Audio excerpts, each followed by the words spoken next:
रामकृष्ण हरी. सलाम अलैकुम. Good morning. जय भीम. हे सगळे नमस्कार आम्हाला डॉक्टर कुमार सप्तर्षींनी शिकवलेले आहेत.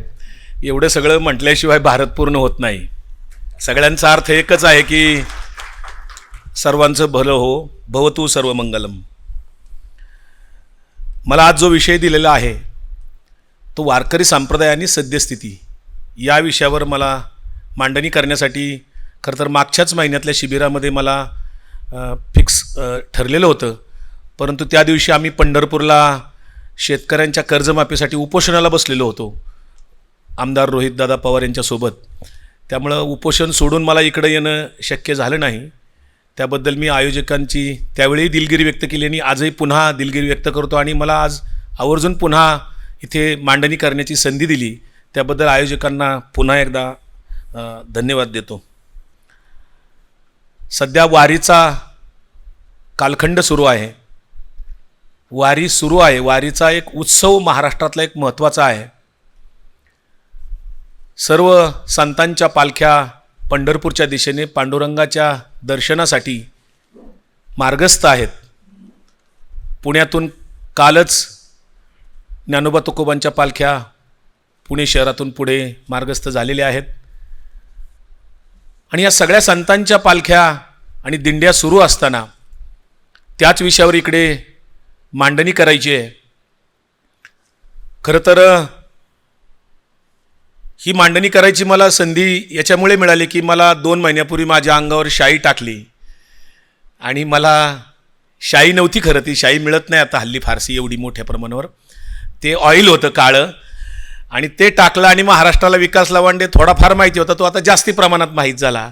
आणि मी त्या शाई किंवा ऑइल टाकणाऱ्याला आभार मानतो, धन्यवाद देतो की बरं झालं बाबा तू टाकलं. कारण जगद्गुरू तुकाराम महाराजांच्या अंगावर उकळतं पाणी टाकलं होतं. माझ्या अंगावर तर तू निदान उकळतं पाणी नव्हतं टाकलं. तर त्याच्यामुळे निदान माझी भूमिका काय ती लोकांच्यापर्यंत जायला मदत झाली. त्यामुळे त्या गोष्टीकडे मी सकारात्मक पाहतो. माझ्या डोक्यात कुठलाही राग वगैरे नाही. संग्राम भंडारेचा मला कुठेही बदला किंवा सूड भावना माझ्या डोक्यात अजिबात नाही आहे. कारण मी वारकरी संप्रदायाचा आहे. वारकरी संप्रदायाने कुठेही सूडाची बदल्याची भावना सांगितलेली नाही. माझ्या घरात 3 पिढ्याला वारकरी संप्रदाय आहे. आमची आजोबा आजी जायची आम्ही लहानपणी बघितल्यानंतर वडिलांनी आमच्या गावात वारकरी दिंडी स्थापन केली. वडिलांच्या नंतर आता मोठा भाऊ दिंडी चालवतो. सध्या तो दिंडीतच आहे. माझी पत्नी, घरातली 4 माणसं, बहीण वगैरे सगळे दिंडीतच आहेत. आणि ती दिंडी गावची सुरू आहे. लहानपणापासून तो संस्कार झाला. लहान 5-6 वर्षाचा असताना वडिलांचा नित्यनेम होता की आंघोळ केल्यानंतर देवाची पूजा करताना हरिपाठ म्हणायचा आणि ते कानावर पडायचं. आपण लहान असल्यामुळे झोपेतच असायचं पण ते कानावर पडायचं वडिलांचा हरिपाठ.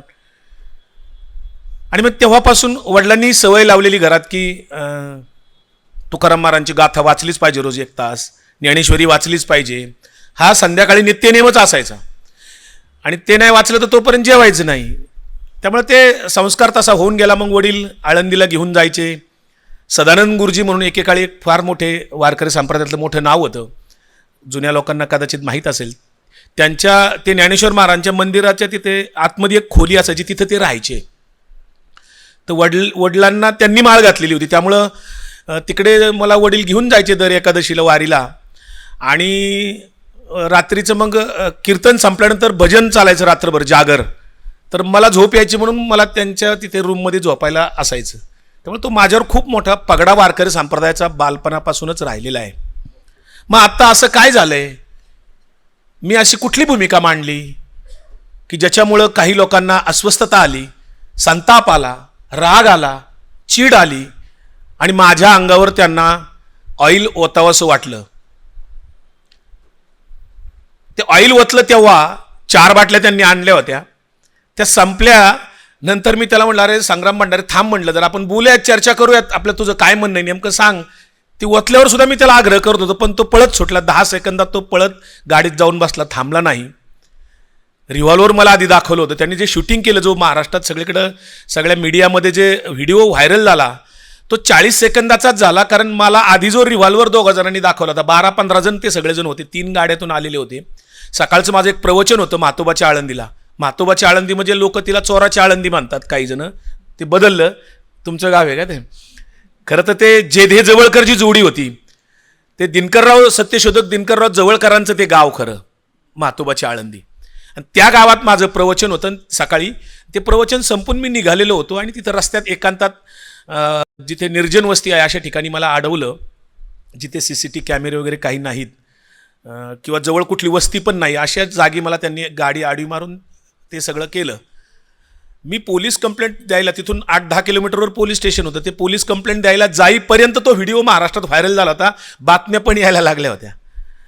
तर मी पोलीस कंप्लेंटही दिली आणि त्यांच्यावर नॉमिनल गुन्हे दाखल केले 4-5, परंतु आर-मॅग ज्याला म्हणतो रिव्हॉल्वर, ते काही कलम पोलिसांनी लावलं नाही.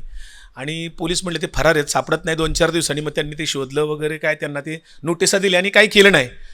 पण तो शाई टाकण्याच्या किंवा ते काळं ऑइल टाकण्याच्या आदल्या दिवशी माझ्यावर शेजारच्या वाघोली पोलीस स्टेशनला एक भावना दुखावल्या म्हणून गुन्हा दाखल करून त्यांनी ठेवलेला होता आदल्या दिवशी. आणि ती घटना घडल्यानंतर 1 आठवड्यावर मला अटक करण्यात आली. पुण्याच्या शिवाजीनगर कोर्टाच्या आवारातच मला अटक केली पोलिसांनी, माझ्याच गाडीतून मला घेऊन गेले. आणि विशेष म्हणजे जो BNS ॲक्ट आहे त्याच्यानुसार आधी नोटीस द्यावी लागते. ज्या गुन्ह्यामध्ये 7 वर्षापेक्षा कमी शिक्षा आहे त्या गुन्ह्यामध्ये पोलिसांना डायरेक्ट अटक करता येत नाही, त्यांनी नोटीसच द्यावी लागते. तर मला काही नोटीस दिली नव्हती. 1:45 वाजता मला अटक केली आणि संध्याकाळी 6:30 वाजता मला नोटीस द्यायचा ते प्रयत्न करत होते. असो तो सगळा प्रकार पेपरमध्ये आला आहे, TV वर आहे, YouTubeवरही सगळं आहे त्या घटना. मी त्याच्या डिटेलमध्ये जात नाही, पण मुद्दामून मी ते सुरुवातीला का सांगून ठेवलंय की मला सद्यस्थिती सांगायची वारकरी संप्रदायातली. वारकरी संप्रदाय काय आहे नेमका, का निर्माण झाला? प्रचलित वैदिक सनातन धर्म होता ना इकडे, मग तरी चक्रधर स्वामींना महानुभाव पंथ का काढावासा वाटला? महात्मा बसवेश्वरांना लिंगायत पंथ स्वतंत्र का काढावाला असं वाटला? भगवान महावीर त्याच्या आधी होऊन गेले, गौतम बुद्ध आधी होऊन गेले. हे सगळे भगवानच बरं का. भगवान गौतम बुद्ध, भगवान महावीर आणि संतांचा भागवत धर्म, भागवत भगवान हे सगळं एकच. ती परंपरा एकच आहे. काय परंपरा आहे तर ती वैदिक कर्मकांड नाकारणारी परंपरा, चातुर्वर्ण व्यवस्था नाकारणारी परंपरा, पुरोहित प्रधान असलेला जो धर्म होता, जिथे शूद्रांना कुठलेही अधिकार नव्हते, असा तो धर्म होता. कर्मठ पद्धतीने तिथे वागवलं जात होतं लोकांना. आणि मग पुरोहितशाहीत अडकलेला, कर्मकांडात अडकलेला, जाती वर्णव्यवस्थेत अडकलेला समाज या सगळ्या महामानवांना पाहवला नाही. आणि म्हणूनच संतांचा भागवत धर्म, ज्याला वारकरी संप्रदाय म्हटलं जातं, तो सुरू झाला होता. मी एक अभ्यासक आहे त्याच्यातला, मीही वारकरीच आहे. यांनी परिचय करून देताना सांगितलं की राष्ट्रवादी काँग्रेस शरदचंद्र पवार पक्षाचा मी प्रवक्ता आहे. 2015 पासून मी प्रवक्ता आहे. त्याच्या आधी मी युक्रांमध्येच सक्रिय पदाधिकारी होतो. आहे ना मी प्रवक्ता, आहे ना मी राजकीय. मी त्याच्यामध्ये लपवण्याचं मला काय अनैतिक वाटत नाही, तो काय माझा गुन्हा नाहीये. ज्या वास्तूत आपण बसलोय इथे डॉक्टर कुमार सप्तर्षींच्या आधी जे अध्यक्ष होऊन गेले वैकुंठवासी बाळासाहेब भारदे, ते हरिभक्तीपरायण होते. पंढरपूर देवस्थानचे ते अनेक वर्ष अध्यक्ष होते. शिवाय ते कीर्तनकार होते, प्रवचनकार होते, संत साहित्याचे मोठे अभ्यासक होते. ते सहकार मंत्री होते, विधान परिषदेचे सभापती होते अनेक वर्ष, राजकीयच होते ना. मग त्यांची कीर्तन संतवाणी नावाचं त्यांचं पाक्षिक निघायचं. आजही जुने अंक गांधी भवनमध्ये सापडतील ते. मग बाळासाहेब भारदेंचं त्या काळामध्ये एवढा वारकरी संप्रदायावर एक नैतिक दबदबा होता की भारदे दादा असल्यामुळं लोक पुढे फार आगाऊपणाने कोणी काही बोलायच्या भानगडीत पडत नसायचे. एवढं भारदे दादांचं महाराष्ट्रामध्ये वारकरी संप्रदायातलं स्थान होतं. त्यांच्या जोडीला पुण्यातलेच आता उल्हासदादा पवार त्यांचे एक अनुयायी आहेत. त्यांचे अगोदर विस पागे होते, ते सुद्धा वारकरी संप्रदायातलेच. ज्यांचं व्याख्यान झालं आता इथे, त्यांनी ते रानडेंच्या बद्दल सांगितलं. रानडे सुद्धा प्रवचन करत होते. भांडारकर इन्स्टिट्यूट येते, भांडारकर सुद्धा प्रवचन करत होते.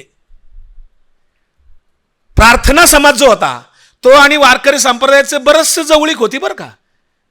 बरचसं एकमेकाला पूरकच होतं. प्रार्थना समाज अजून वारकरी संप्रदायाला करेक्ट करण्याच्या भानगडीत होता. म्हणजे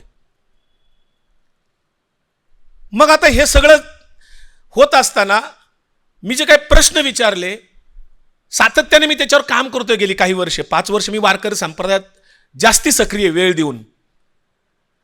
शरद पवार साहेबांनी अनेक बैठका घेतल्या वारकरी संप्रदायातल्या लोकांच्या, किंवा बघ हे वारकरी संप्रदायामध्ये जे काही घुसखोरी झाली त्याचं काय करायचं. फारच आता विचित्र मांडणी लोक करतायत कीर्तनातून प्रवचनातून. तर हे भडकपणा जो काय आहे किंवा धर्मांधता जी वाढली आहे, प्रतिगामी विचाराची मांडणी होते, ह्याच्यावर शरद पवार साहेब सातत्याने अस्वस्थ होते. आणि त्यांनी 2023 मध्ये एका यशवंतराव चव्हाण प्रतिष्ठानने जो एक महिलांच्या बद्दलचा एक अंक काढला होता, त्या विशेष अंकामध्ये त्यांचा एक लेख होता.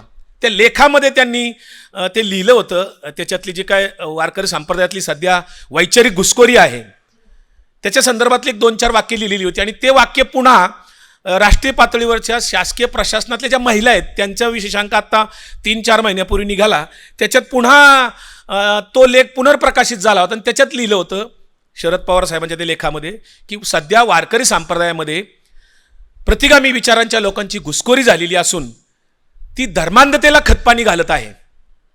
हे अत्यंत खेदजनक आहे अशा अर्थाचं त्यांनी ते लिहिलेलं होतं. त्याच्यावरून मग चॅनलवर डिबेट झाले. डिबेटवर 2-3 चॅनलवर मला बोलवलं गेलं आणि ते डिबेटमध्ये बोलवत असताना मी मग त्या डिबेटमध्ये सांगितलं, होय घुसखोरी झाली आहे, वैचारिक घुसखोरी 100% झाली आहे, तात्विक घुसखोरी 100% झालेली आहे. मग ते अँकर विचारत होते, कोण घुसखोर आहे तुम्ही, कोणाला, म्हणजे कोणीतरी असतील ना, तुम्ही कोणाला घुसखोर म्हणताय. तर त्या डिबेटमध्ये मी सांगू शकलो नाही,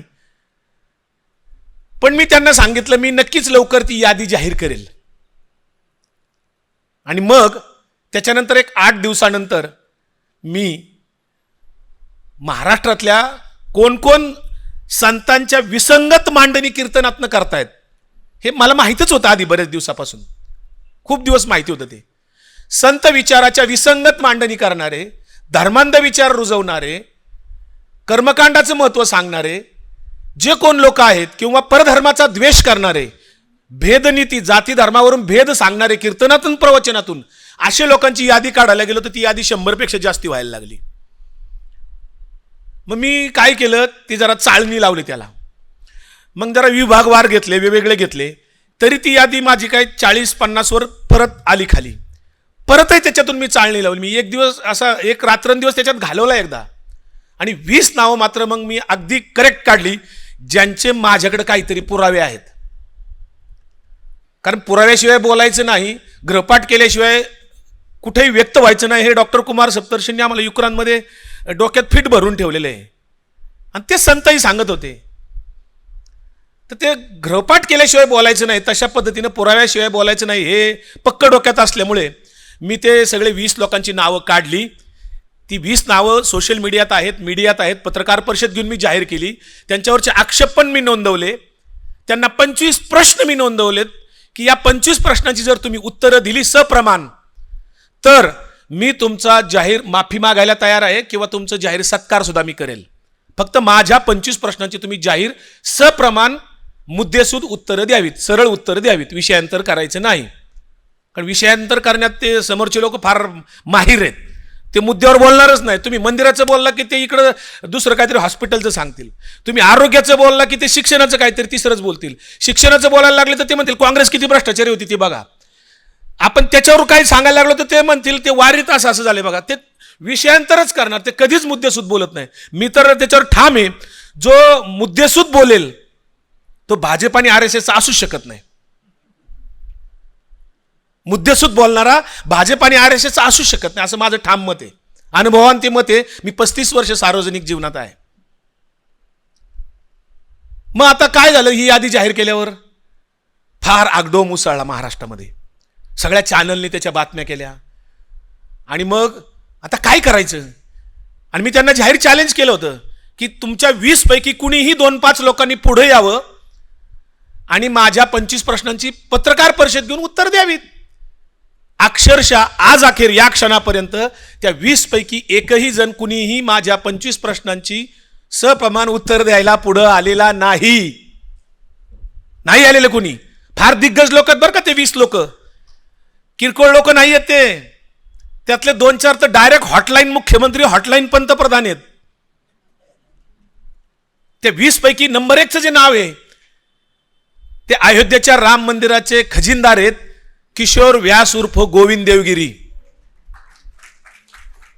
ते पळून गेले, लपून बसतायत सध्या. मध्ये मी पत्रकार परिषद घेतली आणि सांगितलं की राम मंदिरामध्ये एवढा दरोडा पडलाय, गोविंद देवगिरी खजिनदार कुठं आहेत, त्यांच्यावर गुन्हा दाखल करा. मीडियात कुठं कुठं बातम्या आल्या, काय आल्या. नंतर मग ते काही लोकांनी आणखी विषय घेतला, उत्तर भारतातल्या लोकांनी मग ते अजून लावून धरलं. आत्ता तर सगळेजण त्यांच्यावर बोलतायत. आणि गोविंद देवगिरी परवा तुम्ही पाहिलं असेल, त्या मीडियाशी सुद्धा नीट उत्तर द्यायला ते तयार नाहीत. त्या गोविंद देवगिरींची हजारो कोटीची प्रॉपर्टी आहे, हजारो.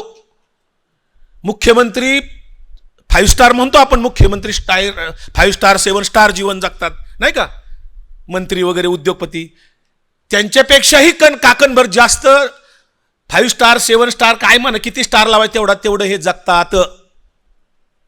ह्या गोविंद देवगिरींच्या महाराष्ट्रामध्ये आणि भारतामध्ये मिळून 34 वेदव्यास प्रतिष्ठानच्या शाळा आहेत. कदम साहेब तुमच्या कमी पडतील, तुमच्या काहीच नाहीत. वेदव्यास प्रतिष्ठान, पण तुमच्यात आणि त्यांच्यात बेसिक फरक आहे, तो मला सांगायचा आहे. त्या वेदव्यास प्रतिष्ठानची आळंदीमध्ये 12 एकरावर संस्था आहे, मोशी रोडला. तपोवन ज्याला म्हणतात, तपोभूमी असं काहीतरी नाव दिले. खरं तपोवन म्हटल्यानंतर मग तिथे तुम्हाला कुठलंही काही करता येत नाही, ते जंगल किंवा साधंच ठेवायला लागतं. पण तिथे 5 स्टार आहे सगळं. तर तपोवन नावाला ते कुठंच साजेसं नाही आहे. तिथे जे काही शिक्षण दिलं जातं ते ब्राह्मणेतर कोणालाही तिथे प्रवेश नाही.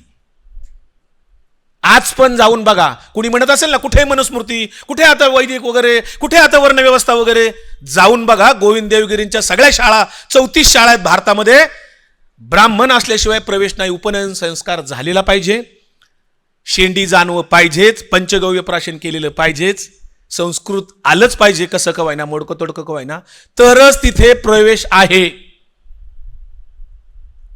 काय करायचं? आणि यांनी मग आपल्याला मध्यंतरी सांगितलं, तो गदारोळ एक उठला होता, मी जाहीर केलं. त्याच काळात पुणे विद्यापीठात त्यांचं एक लेक्चर होतं.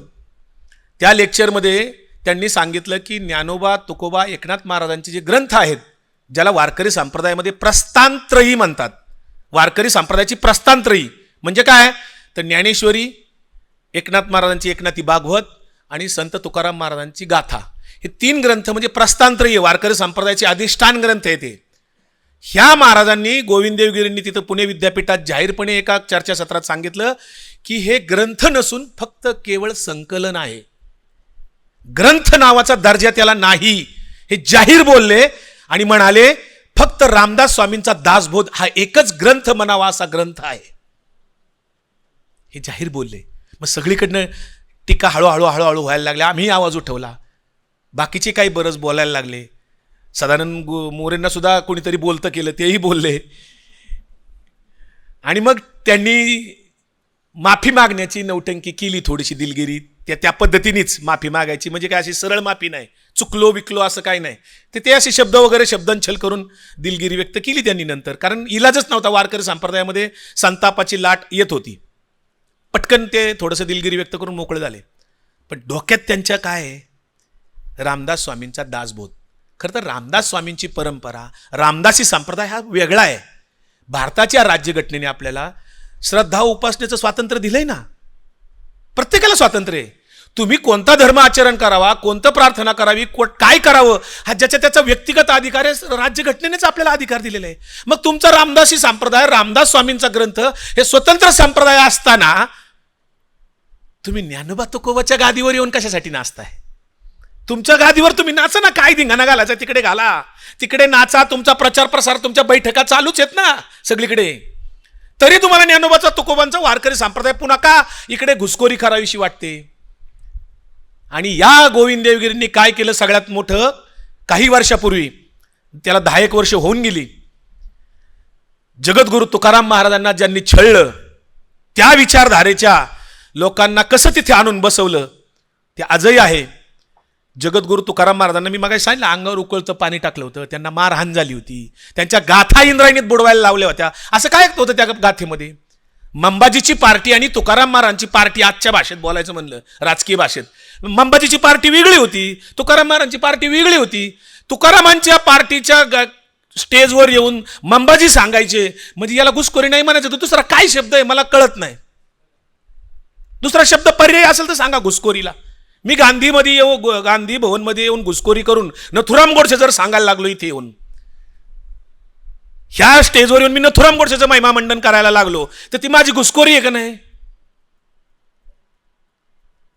तसं ह्या गोविंद देवगिरींनी हे जे पैसे चोरी गेलेत ना 1400 कोटी राम मंदिराचे वगैरे, हे आत्ताचे झाले. राम मंदिर उभारणीतला घोटाळा फार मोठा आहे. तिथला एक एक दगड 4-4 पट किमतीला घेतलाय. जमीन तिथं तो एजंट आहे ना 1 कोटी रुपये एकराने घ्यायचा आणि दुसऱ्या दिवशी 4 कोटींनी त्या देवस्थान ट्रस्टला ती जमीन विकायचा. आज 1 कोटींनी घ्यायची आणि उद्या 4 कोटींनी राम मंदिर ट्रस्टला द्यायची, असे एजंट तिथं गोळा झालेले होते. तो भ्रष्टाचार अजून काही कोटीचा आहे. असू द्या, पण गोविंद देवगिरीकडे पैसा आला कुठून? तो गोविंद देवगिरीकडे पैसा आला हा असाच इकडून तिकडून गोळा होतो, ज्यांचं खातं नाही. जे कर्नाटकचे गृहमंत्री मध्यंतरी म्हणाले ना, काय त्यांचं नाव, RSSची नोंदणी नाही, खरगे, पण त्यांचं नाव काय? प्रियांक खरगे. प्रियांक खरगेंनी जे सांगितलं ना RSSला प्रश्न विचारले, असे प्रश्न बऱ्याच वेळा इतिहासात विचारून झालेत की तुमची नोंदणी नाही, तुमचं ऑडिट नाही, हिशोब नाही, हा पैशाचं काय? त्याच्यावर उत्तर नाही आली पुढून. तर ह्या गोविंद देवगिरी काय करतात, अशा लोकांना पैसे देतात की जे लाचार होऊ शकतील किंवा आडले बिडलेत वारकरी संप्रदायात. कोण आहेत? मग जुन्नरचे एक जुने महाराज आहेत, पांडुरंग महाराज घुले. आता ते 70-75 वय त्यांचं असेल, आता 70च्या आसपास. त्यांनी एक गाथा मंदिर बांधायला काढलं होतं देऊमध्ये. गाथा मंदिर भव्य मंदिर आहे. तुकाराम महाराजांच्या मंदिराच्या 4 पट मोठा त्याचा आवाका आणि ते डॉलर आहे सगळा. तुम्ही जाऊन बघा कधी देऊच्या मंदिराच्या तिथं बाजूनी एक 200-300 मीटरवर ते गाथा मंदिर आहे इंद्रायणीच्या काठावर. त्या गाथा मंदिराचं बांधकाम काढलं 1/2 यांनी इस्टिमेट केलं नाही. बहुजन समाजाचं म्हणजे ठरलेलं असतं, आपलं बघू होईल तसं होईल असं करायचं ठरलेलं असतं ना. त्याचं काही इस्टिमेट वगैरे बनवण्याची भानगड नाही, किती लागणार आहेत, किती खर्च वगैरे काय भानगड माहीतच नाही. आणि मग पैसे कमी पडले आणि मंदिराचं काम अर्धवट. मग काय केलं, कुणीतरी त्यांना सल्ला दिला आणि गोविंद देवगिरीकडे घेऊन गेले. गोविंद देवगिरीकडे नेलं आणि सांगितलं ते मंदिराचं काम अपूर्ण आहे, आमचं गाथा मंदिर बांधायचंय. गोविंद देवगिरी म्हटले करू की आपण. आणि गोविंद देवगिरीने मग पुन्हा त्यांना बोलून घेतलं, काही नियम अटी घातल्या, गाथा मंदिराला पैसे दिले, गाथा मंदिर उभं राहिलं. पण उभं राहिल्यानंतर फक्त गाथा मंदिरात फक्त गाथा नाही, तिथे दासबोध सुद्धा आहे. आजही त्या गाथा मंदिरात जे काही विद्यार्थी तिथं वारकरी शिक्षण घ्यायला जातात त्यांना मनाचे श्लोक किंवा दासबोध तिथं वाचन किंवा ते करायला लागतंच, कंपल्शन आहे. तुकोरोमांच्या इलाक्यात त्यांच्या घराजवळ रामदास स्वामींनी दासबोध तिथं आणले. पांडुरंग घुल्यांचा खांदा वापरला. पांडुरंग घुल्यांना तेव्हा कळलंही नसेल, ते त्यांच्या डोक्यात काय आपल्या काळात गाथा मंदिर झालं पाहिजे, त्यांना इतिहासात काहीतरी आपलं नाव नोंदून घ्यायचं असेल ना, आपलं मंदिर होण्याशी मतलब असं काहीतरी असेल डोक्यात. आणि ते घडलं आणि आज ते सुरू आहे. घुसखोरी केव्हापासून झाली? हे 20 लोक जे आहेत ना, हे मी एकट्या गोविंद देवगिरीचं मला एवढा वेळ लागला सांगायला, मी तरी थोडक्यात सांगितले. त्यांचं फार मोठं अजून बरंच काय काय काय काय काय काय सांगता येईल. त्यांनी अजून एक चमत्कार केला. ज्या दिवशी मला अटक झाली होती, आत्ता वाघोली पोलीस स्टेशनने अटक केली 2:15 वाजता, आणि सकाळी 9 वाजता माझ्या फेसबुकला मी व्हिडिओ टाकलेला आहे गोविंद देवगिरींचा. पुरावे सगळे मी सोशल मीडियात व्हायरल केलेले आहेत, पत्रकारांनाही दिलेले आहेत. काय व्हिडिओ होता तो? तर ज्ञानेश्वर महाराजांच्या मंदिरामध्ये त्यांच्या वेद व्यास प्रतिष्ठानचे सगळे विद्यार्थी आणले होते. भगवे कपडे घालून, शेंडी जाणू वगैरे ते दिसेल अशा पद्धतीने सगळे ओळीने आणले होते आणि मंदिराच्या त्या तिथल्या आवारात बसवले आणि वेद पठण वगैरे ते सगळे वेद मंत्र वगैरे म्हणायला तिथे सुरुवात केली. तिथं ते ज्ञानेश्वर महाराजांचा हरिपाठ नाही म्हणले, ज्ञानेश्वरी नाही वाचली, किंवा चांगदेव 65 वाचली नाही, किंवा मुक्ताबाईचे ताटीचे अभंग वाचले नाहीत, किंवा ज्ञानेश्वर महाराजांचा जो काय अमृतानुभव ग्रंथ आहे तो नाही वाचला. ज्या धर्मपीठाने पैठणच्या ज्ञानेश्वर महाराजांनी भावंडांना न्याय दिला नाही, पैठणच्या धर्मपीठांचं माऊलींचं भांडण काय होतं, कसला वाद होता, हा प्रश्न आम्हाला कधीतरी पडणार आहे की नाही. आम्हाला डॉक्टर कुमार सप्तर्षींनी डोक्यात बारूद भरून ठेवलं, सांगितलं की ज्या तरुणांना प्रश्नच पडत नाही ते तरुणच नाहीत. हे डोक्यात फिट टाकलेलं. तशाच अर्थाचं मला वाटतं आचार्य दादादी धर्माधिकाऱ्यांनी सुद्धा त्यांच्या तरुणाई या पुस्तकात लिहिलेले आहे ते, की ज्याला प्रश्न पडत नाही तो तरुण कसला. आणि मग मला हा प्रश्न पडतोच आहे बरेच वर्ष, की ज्ञानेश्वर माऊली आणि भावंड पैठणच्या धर्मपीठाकडे न्याय मागायला गेली होती. त्यांना काय बांधाला बांध होता का? काय कॉन्ट्रॅक्टरवरून भांडण होतं का? काही जमिनीचं देणं घेणं, पैशाचं काही व्याजाचे पैसे वसूल करायचे होते, असं काय काय भांडण काय होतं? कसला वाद होता? हा प्रश्न कधी आणि कुणाला पडणार आहे की नाही? का छळलं? का त्यांना वाळीत टाकलं? का त्यांच्या आईवडिलांना देहांत प्रायश्चित्त घ्यावं लागलं? कुठला गुन्हा केला होता त्यांनी असा? हा प्रश्न आम्हाला पडला पाहिजे ना. हा वैचारिक आणि तात्विक सांस्कृतिक वाद आहे. ते ज्ञानेश्वरांनी भोगलं. जन्माने ब्राह्मण असून सुद्धा आज जे कोणी आम्हाला ओरडून ओरडून 100 वेळा सांगतात ना, ब्राह्मण जन्मानी नसतो कर्मानी असतो. मी जे 20-25 प्रश्न विचारले त्याच्यात तोही प्रश्न आहेच आहे, की मागच्या 1000 वर्षामध्ये कर्माने ब्राह्मण ठरलेली 10 नावं सांगा. जाहीर सवाल आज पण माझा पुन्हा, कर्माने ब्राह्मण ठरलेले 10 नावं मागच्या 1000 वर्षातली सांगायची, की ज्याला शंकराचार्यांनी किंवा धर्मपंडितांनी मान्यता दिली. होय हा ब्राह्मण आहे, होय तुकाराम महाराज ब्राह्मण आहेत, होय डॉक्टर बाबासाहेब आंबेडकर इतके विद्वान होते म्हणजे ब्राह्मणच असणार, होय महात्मा फुले सुद्धा इतके विद्वान होते धर्मचिकित्सा करतात म्हणजे महात्मा फुले सुद्धा ब्राह्मण असतील, होय संत चोखोबा सुद्धा ब्राह्मण असेल, होय सावता सुद्धा संत ब्राह्मण असेल, गोरोबा काका ब्राह्मण आहेत, संत कबीर ब्राह्मण आहेत, संत शेख मोहम्मद महाराज ब्राह्मण आहेत. सांगा कोणीतरी. नामदेव महाराज ब्राह्मण आहेत. हे विद्वान नव्हते का? यांना ज्ञान नव्हतं का? यांचं आचरण शुद्ध नव्हतं का?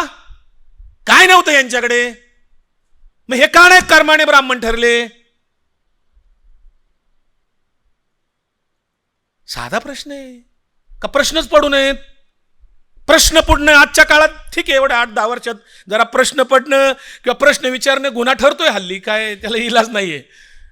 पण आता क्रांती मनातल्या मनात तरी कशी होणार? वर खडे उठणार, बोलावं तर लागेलच, लिहावं तर लागेलच, व्यक्त तर व्हावंच लागेल, प्रश्न तर विचारावेच लागतील. या व्यवस्थेला प्रश्न विचारलेच पाहिजेत ना.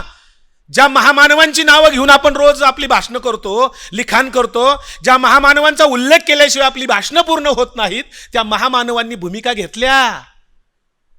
घेतल्या म्हणून त्यांना त्रास झाला, म्हणून त्यांचा संघर्ष त्यांना सहन करावा लागला. आणि तो संघर्ष किरकोळ नव्हता हो, जीव घेणा संघर्ष होता. हालापेष्ट सहन केलेले आहेत प्रचंड, जे आपण त्याचं वर्णनही केलं तरी आपल्याला अंगाला काटा येतोय. त्या सहन करणं लांबची गोष्ट आहे. आणि मग ज्ञानेश्वरांचं पैठणचं धर्मपीठाचं जे भांडण होतं त्याच्यातनं जो काही त्रास झाला, त्या माऊलींच्या तत्वज्ञानाने, माऊलींनी जे तत्वज्ञान मांडलं, चिद्विलासवाद मांडला, समता मांडली, मानवता मांडली, किंवा भगवद्गीता संस्कृतमधली प्राकृत भाषेत आणली, म्हणली सगळ्या जगाला कळू द्या, जर ब्रह्म सत्य आहे, म्हणजे जर धाग्यापासून कापड बनत असेल तर कापड सत्य आहे.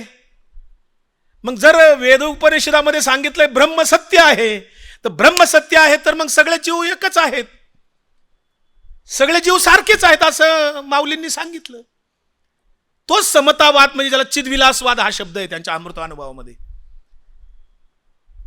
मग माऊलींच्या त्या तत्वज्ञानाच्या उराव बसून मंदिरामध्ये वेद उपनिषद 4 वेदाचे जे काही संतांनी नाकारलेले तत्वज्ञान आहे, वैदिक कर्मकांड नाकारलं, ते गोविंद देवगिरीनी ज्ञानेश्वर माऊलींच्या मंदिरामध्ये मागच्या वर्षी तिथं ते केलं दादागिरीने. दादागिरी म्हणजे काय? हा बाबा नरेंद्र मोदींचा माणूस आहे, ते विश्वस्तांची अडवायची हिंमत तरी आहे का? कारण राम मंदिराचं जेव्हा प्राणप्रतिष्ठा झाली तेव्हा सगळ्या शंकराचार्यांचा विरोध होता. काढून बघा, मी माझ्या पदरचं नाही सांगत. सगळ्या शंकराचार्यांनी सांगितलं होतं की मंदिराचं काम अजून अपूर्ण आहे आणि रामनवमी वगैरे काही तिथी त्यांची जी काय असेल ती अजून पुढे, अजून ती वेळ नाही आलेली, तुम्ही कसं काय एवढी घाई करता? तरी पण नरेंद्र मोदींचा, मोहन भागवत काकांचा हट्ट होता ना. निवडणुका जवळ आल्या होत्या पुढे, त्याचं राजकीय मायलेज त्यांना घ्यायचं होतं, इलेक्शनमध्ये संधी साधायची होती, म्हणून ते केलं. आणि नरेंद्र मोदींनी त्या प्राणप्रतिष्ठेसाठी उपवास केला होता आणि तो उपवास प्राणप्रतिष्ठा झाल्यावर सोडायचा होता, काहीतरी 2 का 4-5 दिवसाचा काय उपवास असेल, आणि तो सोडायला शंकराचार्य काही तयार नव्हते. ते म्हणले हे धर्मतत्वज्ञानात बसत नाही, कारण तुम्ही प्राणप्रतिष्ठा करायची तुम्ही कोण. भांडण झालं त्यांचं शंकराचार्यांचं. सगळे शंकराचार्य बघा तिथे उपस्थित नव्हते. नव्हते ना. चुकत असेल तर मला दुरुस्त करा. आणि मग त्या गोविंद देवगिरींनी नरेंद्र मोदींचा उपवास सोडवला. चमच्याने ते ज्यूसचं असं ते भरलं त्यांना. नरेंद्र मोदींनी ते चमच्याने प्राशन केलं, गोविंद देवगिरींचं दर्शन घेतलं. हे अख्ख्या जगाने पाहिलं, भारताने पाहिलं.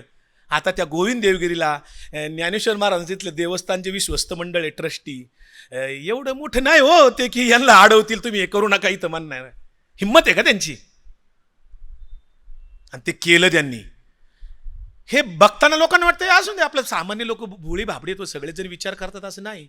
लोक काय म्हणणार, असून दे की मग देवाचंच, आपलं हिंदू धर्माचंच की, मग त्याला काय होते, आपलं हिंदूंचंच की. अरे पण ज्ञानेश्वरांच्या विपरीत आहे ते. ज्ञानेश्वरांनी खोडलंय ते. ज्ञानेश्वरांनी हरिपाठात सांगितलं, योग याग विधी येणे नोहे सिद्धी, वायाची उपाधी दंभ धर्म. योग याग विधी करून तुम्हाला कुठलीही सिद्धी मिळणार नाही, फक्त दंभ निर्माण होईल. दंभ म्हणजे अहंकार, की मी एवढे योग केले, एवढे याग केले, एवढे विधी केले. सर्वा घटी राम देहा देही एक, हे त्यांनी सांगितलं ना. देवाच्या द्वारी उभा क्षण बरी, तेने मुक्तिचारी साधी येल्या. हरिमुखे म्हणा पुण्याची गणना कोण करी. किती साधं गोष्ट सांगितली हरिपाठात. रोज व सगळे वारकरी हरिपाठ म्हणतात 2 टाइम. काय म्हणतात ते? देवाच्या द्वारी उभा क्षण बरी, क्षणभर उभं राहा देवाच्या पुढं. आणि काय म्हणा? हरिमुखे म्हणा, म्हणजे फक्त हरी हरी म्हणा. तुम्हाला पुण्याची गणनाच तुमच्या कोणी करू शकत नाही असं ज्ञानेश्वर माऊली म्हणतात. तुम्हाला कुठलंही वेद याग विधी काही होम हवन काही करायची गरज नाही हो. तुम्ही आजही बघा, जेवढे संत आपल्याकडे जवळपास 36 संत होऊन गेले वारकरी संप्रदायात, एकाही संतांच्या मंदिरामध्ये किंवा पंढरपूरचं पांडुरंगाच्या मंदिरामध्ये कुठलाही होम हवन यज्ञ याग विधी कधी होत नाहीत. आता अलीकडे काही वर्षात अभिषेक करायला लागलेत. ते अभिषेक करतात बरं का, विठ्ठलाचा अभिषेक करतात, माऊलींच्या समाधीचा अभिषेक करतात. हा अभिषेक सुद्धा संतांच्या विचारांच्या विसंगत आहे. त्यांचा तो अवमान आहे खरं. कसला अभिषेक आणि कोण करतो? अभिषेक करण्याचा अधिकार कोणाला आहे? चर्मकार करू शकतो का? मातंग करू शकतो का? कोण करू शकतो? धनगर करू शकतो, माळी करू शकतो. शूद्रातिशूद्र कुणीच करू शकत नाहीत. संतांनी वर्णव्यवस्था नाकारली. माऊलींनी ज्ञानेश्वरीत सांगितलं 18व्या अध्यामध्ये, वेद हे कृपण आहेत, फक्त 3 वर्णाच्याच कानी लागलेले आहेत, त्याचा शूद्रांना काही उपयोग नाही. हे 18व्या अध्यायात माऊली सांगतात. वेद कृपण आहेत. कृपण म्हणजे काय?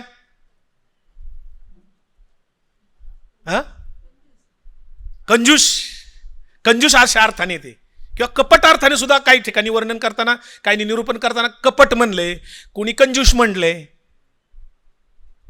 मग अशी कीर्तनकारांची नावं सांगत असताना विषय माझा राहिला. मामासाहेब दांडेकरांनी ज्ञानेश्वरीचं जे लिहिलं, मामासाहेब दांडेकर सुद्धा राजकीयच होते. त्यांच्या घराण्यात सुद्धा आमदार वगैरे अशी लोक होती, आणि ते सुद्धा पुणे विद्यापीठाच्या कुठल्या तरी कमिटीवर होते. ते पण कीर्तन प्रवचनकार करत होते ना. मग विकास लावंडेंनी प्रवचन केलं म्हणून असा कोणता गुन्हा झाला? विकास लावंडेला तुम्ही प्रश्न विचारला पाहिजे की तू जे प्रवचन करतो त्याच्यात हे हे हे हे हे हे संतांनी सांगितलेलं नाही, तू कसं काय सांगतो? संतांच्या विसंगत मांडणी जर केली, संत विचाराच्या आणि संत तत्वज्ञानाच्या विसंगत मांडणी जो कोणी करेल त्याला घुसखोर म्हणावे, या मताचा मी आहे. मग आता हे संतांचं सगळं जे तत्वज्ञान असताना यांनी अशा पद्धतीने घुसखोरी तिथे केलेली आहे. दुसरं कोण?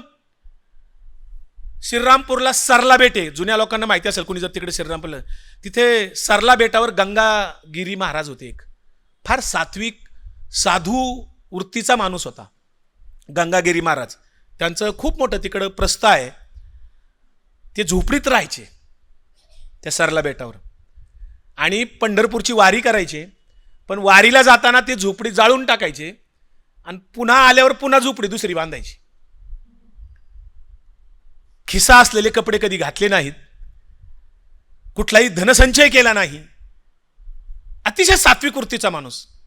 त्याच्यानंतर एक मध्ये दुसरे त्यांच्या गादीवर, तिथे गादीची परंपरा आहे त्यांची, गिरी वेगळी परंपरा आहे. वारकरी संप्रदायात कोणी गिरी नसतात बरं का, फक्त इथं हरिभक्ती पारायण असतात, कुणी आचार्य नसतो. वारकरी संप्रदायाला शंकराचार्य नाहीत.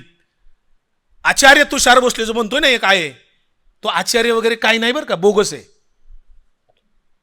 बोगस आहे तो. डिबेटला माझ्याशी यायला तयार नव्हता. चॅनलवाल्यांनी खूप प्रयत्न केले, विकास लावंडेन तुमच्या दोघांचा आम्ही करू, नाही आला तो. तर आचार्य, शंकराचार्य, धर्माचार्य, वेदांताचार्य असले कुठलेही डिग्र्या वारकरी संप्रदायात नाहीत. वारकरी संप्रदायामध्ये एकच आहे, हरिभक्ती परायण, दुसरं काहीही नाही, कुणी किती विद्वान असू द्या. त्यामुळे ती गिरी परंपरेनुसार तिथं एक गादीवर दुसरे बसले. आता जे तिथं बसलेत, ज्या 20 मध्ये नाव मी घेतलंय, ते रामगिरी आहेत. रामगिरी जे तिथे RSSचं राष्ट्रीय पातळीवरचं शिबिर त्यांनी 3 वर्षापूर्वी तिथे सरला बेटावर घेतलं होतं, 4 दिवसाचं. 4 दिवस तिथे दर्शन बंद होतं. भाविक जे नेहमी त्यांचे परंपरागत भक्त आहेत त्यांना दर्शन बंद होतं. 4 दिवस तिथं RSSचं राष्ट्रीय पातळीवरचं शिबिर त्यांनी घेतलं, मोहन भागवत आणि रामगिरी. आजही रामगिरी हिंदू हृदय सम्राट अशा अर्थाने त्यांना भाषणाला सगळीकडे बोलवलं जातं. आणि मुस्लिम द्वेष असा कडाडून करतात. मोहम्मद पैगंबरांचा त्यांनी गेल्या वर्षी अपमान केला होता, बरंच काय काय त्यांच्याबद्दल अश्लाघ्य विधानं केली होती, आणि त्याच्यावर फार मोठा राज्यामध्ये कलह माजला होता. मुस्लिम समुदायामध्ये संतापाची लाट आली होती. ते हेच रामगिरी जे RSSचा उघड प्रचार करतात, उघड प्रचार करतात, लपून छपून नाही. दुसरे भास्करगिरी आहेत नेवास्याचे, त्यांचाही फार, त्यांचा दत्त संप्रदाय आहे तिकडे बरं का, त्याचं दत्तांचं मंदिर आहे. आपण संभाजीनगरला जाताना ते रस्त्यात लागतं ते नेवासा.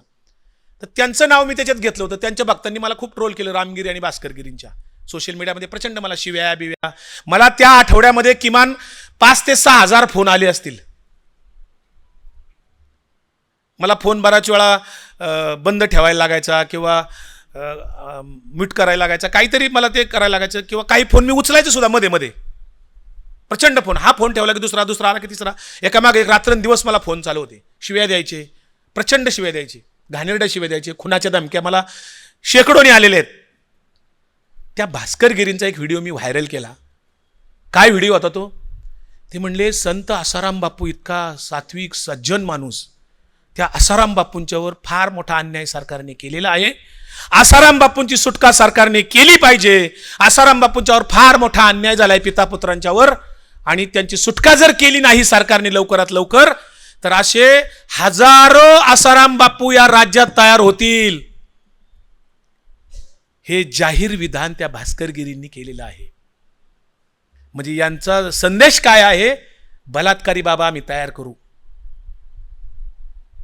ज्याला सुप्रीम कोर्टाने शिक्षा दिली, सुप्रीम कोर्टाने जामीन नाकारलेत, त्या आसाराम बापूचं तुम्ही महिमामंडन करता आणि आमच्या मानगुटावर बसवता, आणि तुम्ही स्वतःला वरच साधू म्हणता भगवी कपडे घालून. ह्याच भास्करगिरींनी 2022 मध्ये कीर्तन प्रवचन पण करता तुम्ही ज्ञानोबा तुकोबाच्या गादीवर येऊन, आणि तिकडे काय केलं 2022 मध्ये? पंचदीक्षा विधी केला. पंचदीक्षा विधी, आणि तिथे मागे बोर्ड होता लावलेला, तुम्ही युट्यूबवर सर्च करून बघा, ते आहे कार्यक्रम सगळा. उत्तर भारतातले असे फार मोठे विद्वान पंडित वगैरे तिथे आणले होते, सगळे भगवे कपडे घातलेले. मोठा तिथे यज्ञ होम हवन वगैरे झालं, आणि वैदिक सनातन धर्म परंपरेनुसार पंचदीक्षा विधी तिथे केला. आता हे कोणत्या संतांच्या ग्रंथात लिहिलेलं आहे विधी? ज्ञानेश्वरीत लिहिलाय का? हरिपाठात लिहिलाय का? एकनाथी भागवतात लिहिलाय का? तुकाराम महाराजांच्या गाथेत लिहिलाय का? कुठं लिहिलाय? संत जनाबाईच्या अभंगात आहे का? कुठं लिहिला हा विधी संतांच्या साहित्यामध्ये? एका तरी संत साहित्याच्या ग्रंथामध्ये, पुस्तकामध्ये, कशातही असे वैदिक कर्मकांडाचे विधीचं समर्थन केलेलं दाखवून द्यावं कुणी पण. तर त्यांनी केलेलं नाही, आणि तेव्हापासून त्यांची पंढरपूरला तिथं आधीच्या जे कोणी महाराज होते तिथं ते पण असे सात्विक होते खूप त्या काळातले, आणि हे आता प्रचारक आहेत विश्व हिंदू परिषदेचे. बाबरी मस्जिदच्या विरोधात वगैरे राम मंदिर बांधण्याच्या मोहिमेमध्ये भास्करगिरी होते विश्व हिंदू परिषद. ते विनय कटियार वगैरे त्यांच्यासोबत यांनी काम केलेले आहे. व पण ही विश्व हिंदू परिषदेचे पदाधिकारी होते ते, आणि ते इकडे कीर्तन प्रवचन पण करणार, आणि कीर्तन प्रवचनातून काय सांगणार?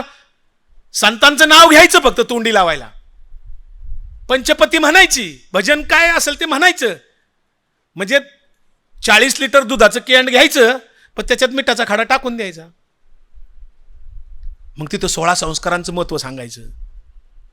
अरे 16 संस्कार करण्याचे शूद्रांना अधिकार तरी आहेत का?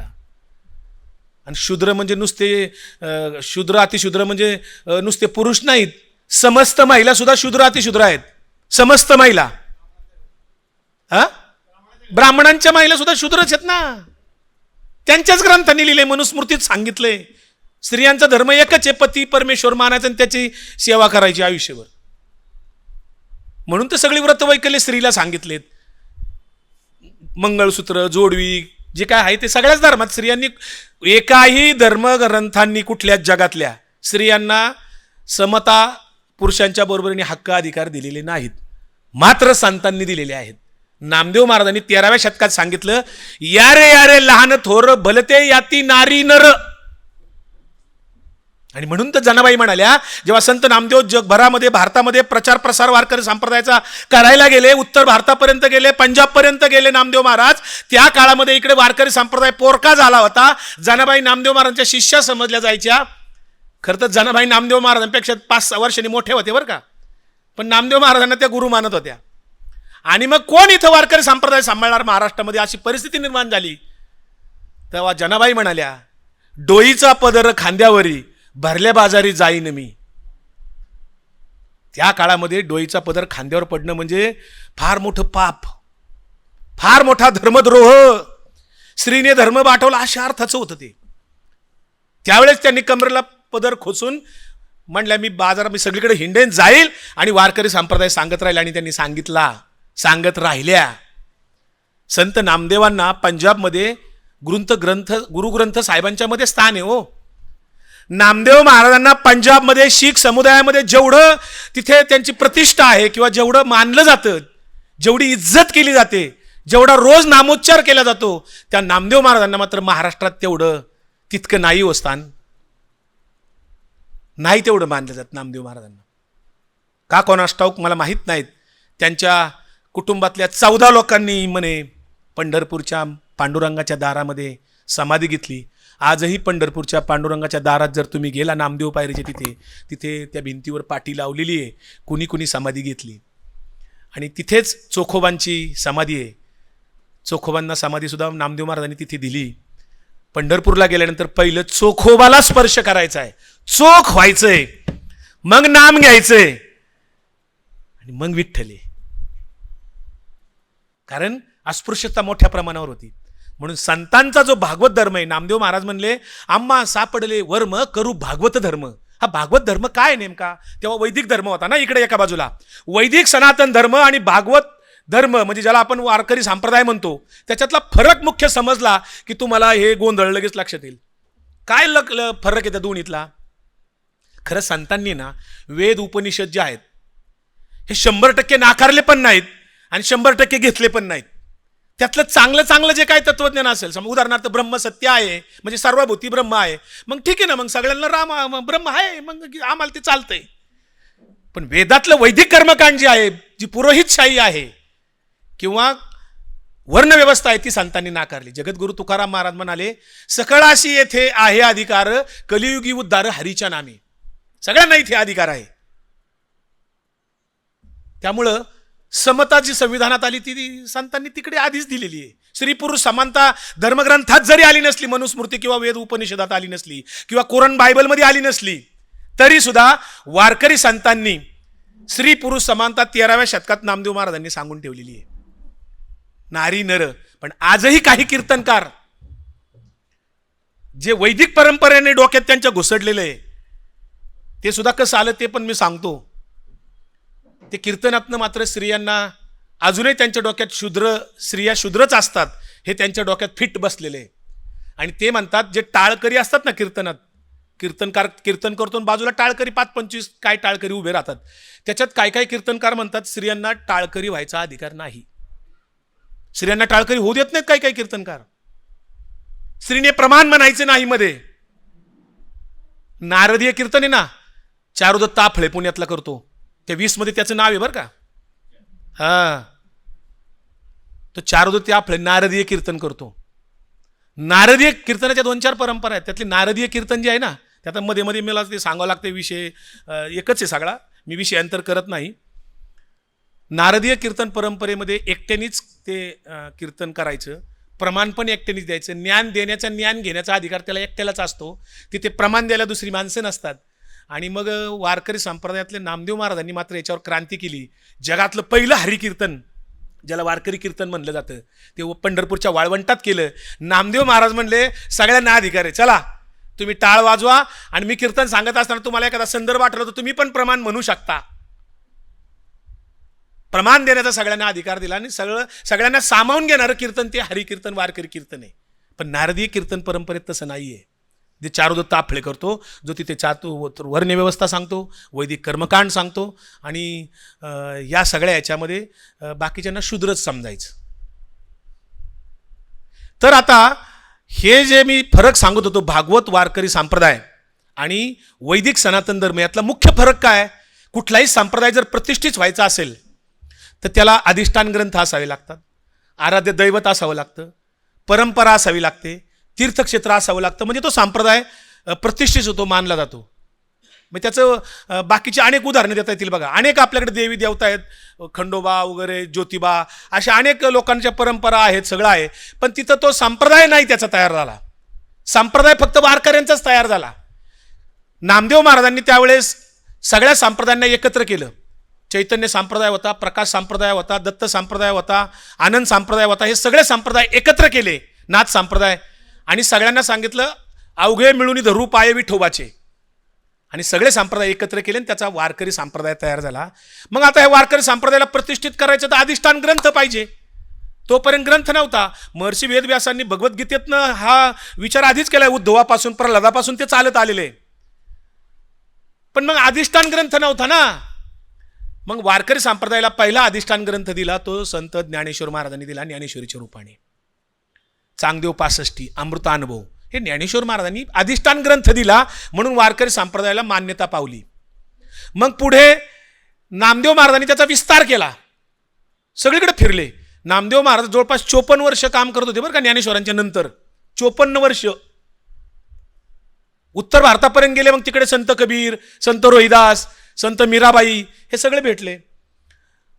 आता हे समकालीन संत, संत सावतामाळी, संत गोरोबा काका, संत चोखोबा, संत जनाबाई, हे सगळे त्या समकालीन संत आहेत. संत शेख मोहम्मद महाराज श्रीगोंद्याला समाधी आहे. कबीर लतीफ मोमीन असं म्हणले तुकाराम महाराजांनी. मुस्लिम संत सुद्धा आहेत.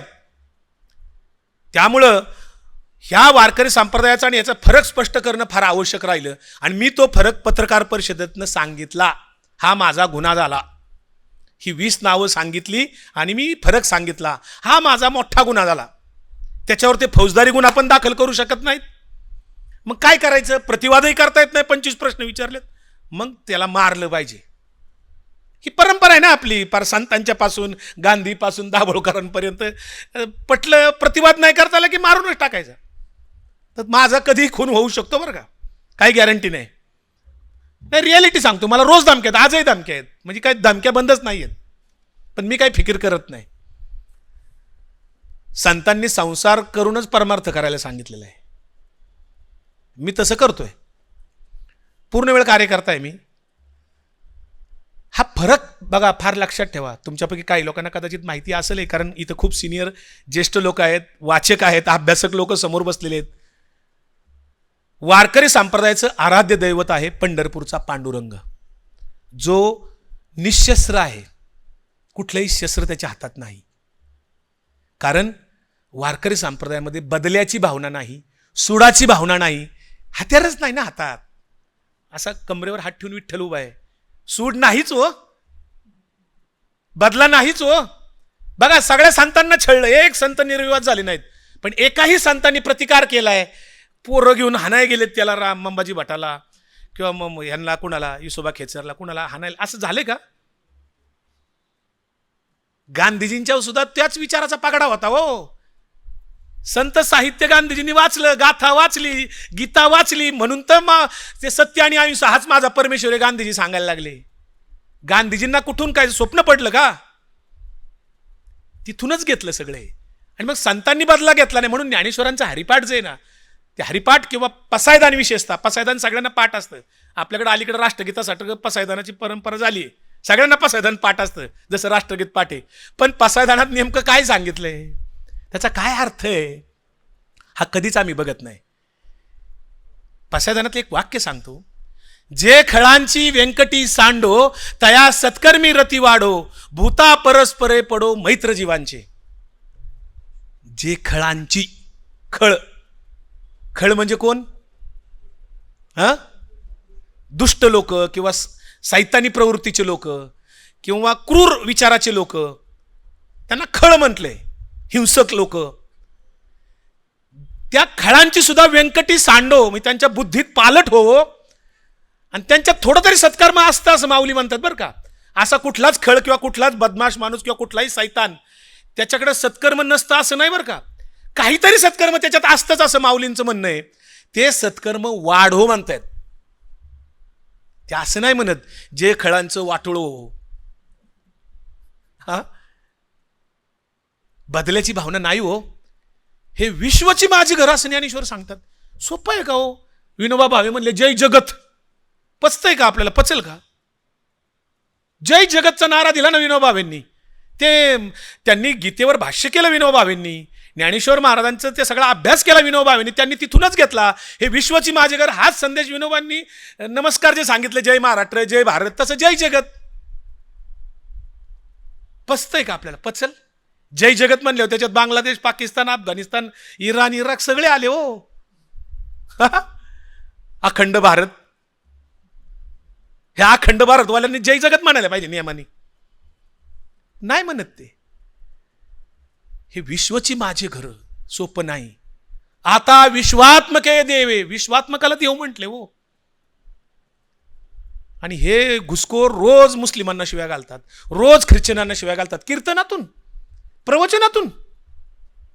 तुमचं विश्व हिंदू परिषद तिकडे आहे ना, तुमची RSS आहे ना, तिकडे करा ना. तुम्हाला काय का चालूच आहे ना तुमचा दणका. ज्ञानोबा तुकोबाची गादी का वापरता, इकडे घुसखोरी का करता, हा माझा प्रश्न आहे.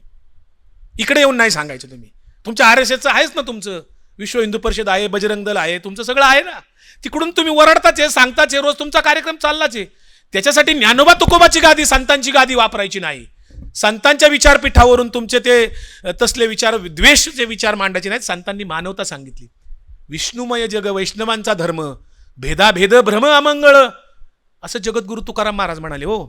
भेदाभेद अमंगळ आहे. मग आराध्य दैवत पंढरपूरचा पांडुरंग निशस्त्र आहे, तेव्हा अहिंसाच तिथे आली. तेव्हा तिथे बदल्याची भावना, सोडाची भावना नाहीच. वारकरी संप्रदायाचं आराध्य दैवत एकच आहे, दुसरा देव नाही वारकऱ्यांना. खऱ्या वारकऱ्यांचा एकच देव पंढरपूरचा पांडुरंग विठ्ठल. मग आता इकडे वैदिक सनातन धर्माचं आराध्य दैवत काय आहे?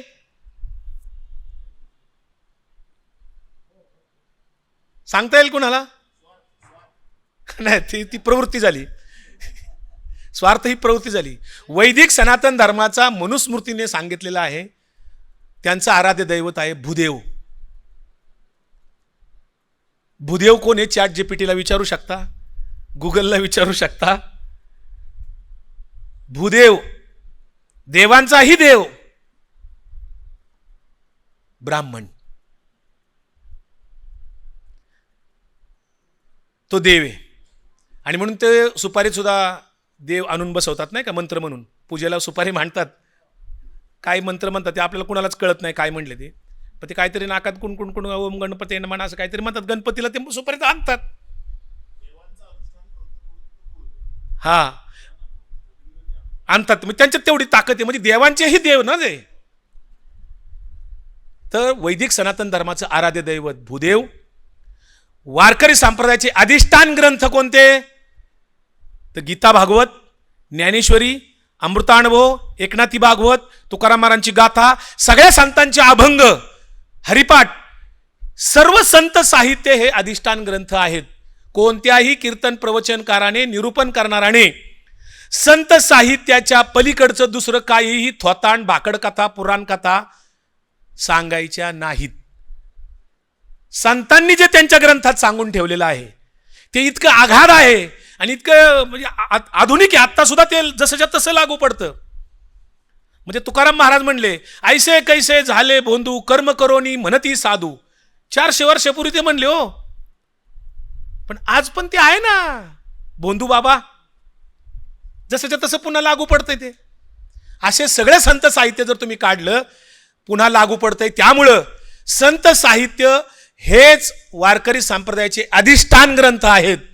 इतर कुठलंही थोतांड कुठलंही सांगायचं नाही. ज्ञानेश्वर महाराजांनी हरिपाठात सांगितलं, चहुवेदी जाणं साही शास्त्री कारण 18 पुराणे हरिसी गाती. तुमचे 6 शास्त्र 18 पुराणं याच्यापेक्षा हरिश्रेष्ठ आहे. हे वाचूच नका. ह्या भाकड कथा आहेत, त्याचे अनेक प्रमाणे आहेत, सगळी खूप प्रमाण आहेत. शेकडोच्या संख्येने एकनाथ महाराजांनी तर फार धुवून काढलेले. एकनाथ महाराजांनी फार सटकवले. गंगेचं पाणी आणलं, लोक त्या काळात पवित्र मानायचे हो. काशीहून पाणी आणलं गंगेचं, त्याची पूजा करायची, गंगा पूजन करतात ना आता हल्ली.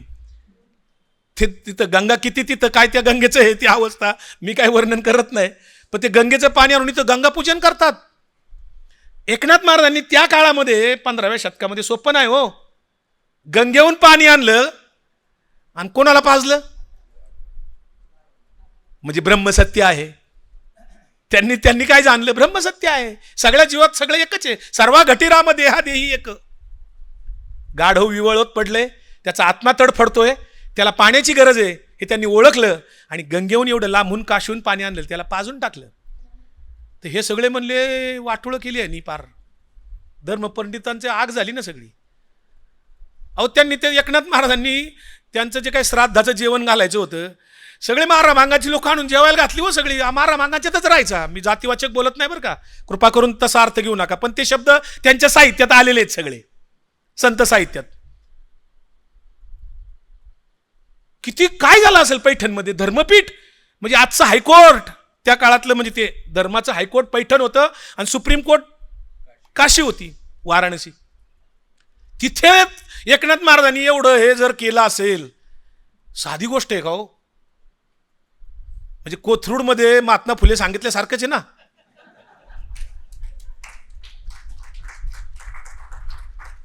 हा, जसं कोथरूडच्या खासदारांनी महात्मा फुलेंच्या वाड्यात दोर घातलं, येडं घातलं त्या वाडाला. हा, घातलं ना आता वटपौर्णिमेला मेधा कुलकर्णींनी.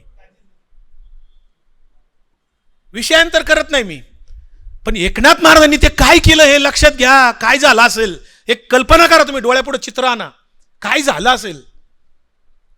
सोपी गोष्ट नव्हती. ते खाणारे सुद्धा यायला घाबरायचे, नको नको म्हणायचे. कुमार सप्तर्षी नेहमी एक किस्सा सांगतात त्यांचा. राशीन कमीन त्यांनी केलं होतं युक्रांमध्ये सुरुवातीला, आणि दलित वस्तीत ते 6 महिने राहिले. आता आखोदोखे पुरावा आहे म्हणून आता सांगतोय आपण ना. ते म्हणले मी ब्राह्मणाच्या कुटुंबात जन्माला आलेलो आहे, मी जानवं दोर सगळं तोडले. म्हणले मी ब्राह्मण की काय मानत नाही, पण मी दलित वस्तीत राहायला गेलो, युक्रांचा कार्यकर्ता तिथं, आणि तिथले दलित लोक मला येऊन असे शिवून पळून जायचे आणि बामणाला शिवलं म्हणायचे. हे कुमार सप्तर्षींनी लिहिलंय आणि ते सांगतात सुद्धा, अजूनही सांगतील ते. 100 वेळा त्यांनी ते सांगितलेलं आहे. हा काय प्रकार होता? म्हणजे फार जुना काळ आहे का तो?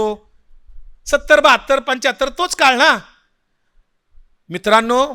आजही तुम्ही मराठवाड्यात जा, विदर्भात जा, आजही शूद्रातिशूद्रांना पाटील, देशमुख किंवा सवर्णांच्या घरामध्ये वावर तितका तसा नाहीये. ग्रामदैवताच्या मंदिरात आजही प्रवेश नाही, आजही नाही. जर कोणी म्हणत असेल ना वर्णव्यवस्था संपली, कुठे आता काय तसलं राहिले, कुठे मनुस्मृती तवा, आता काय तसलं राहिलं नाही.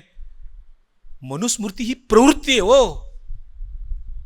वर्णव्यवस्था ही प्रवृत्ती आहे. दुसऱ्याला कमी लेखणे, कनिष्ठ लेखणे, तुच्छ लेखणे म्हणजे ब्राह्मणवाद आहे. मग मराठ्यांच्यात पण काय ब्राह्मण झालेत, दलितांच्यात पण काय ब्राह्मण झालेत ना. एखाद्या जातीतला जर का एखादा मोठा माणूस तयार झाला आणि त्याचे नातेवाईक त्याच्या गरीबातलेच कुठतरी असतील ना बाकीचे, तो गरीब आवडीने छाती बदडू सांगतो, तो माझा पाहुणा आहे, तो माझा पाहुणा आहे, तो माझा पाहुणा आहे. हा, पण हा कधी म्हणत नाही तो माझा पाहुणा आहे.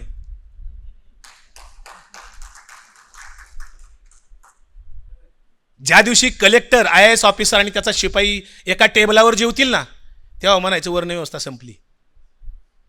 जेवतात का? कलेक्टरला अपमान वाटतो शिपाई माझ्या टेबलावर, कसं शक्य आहे?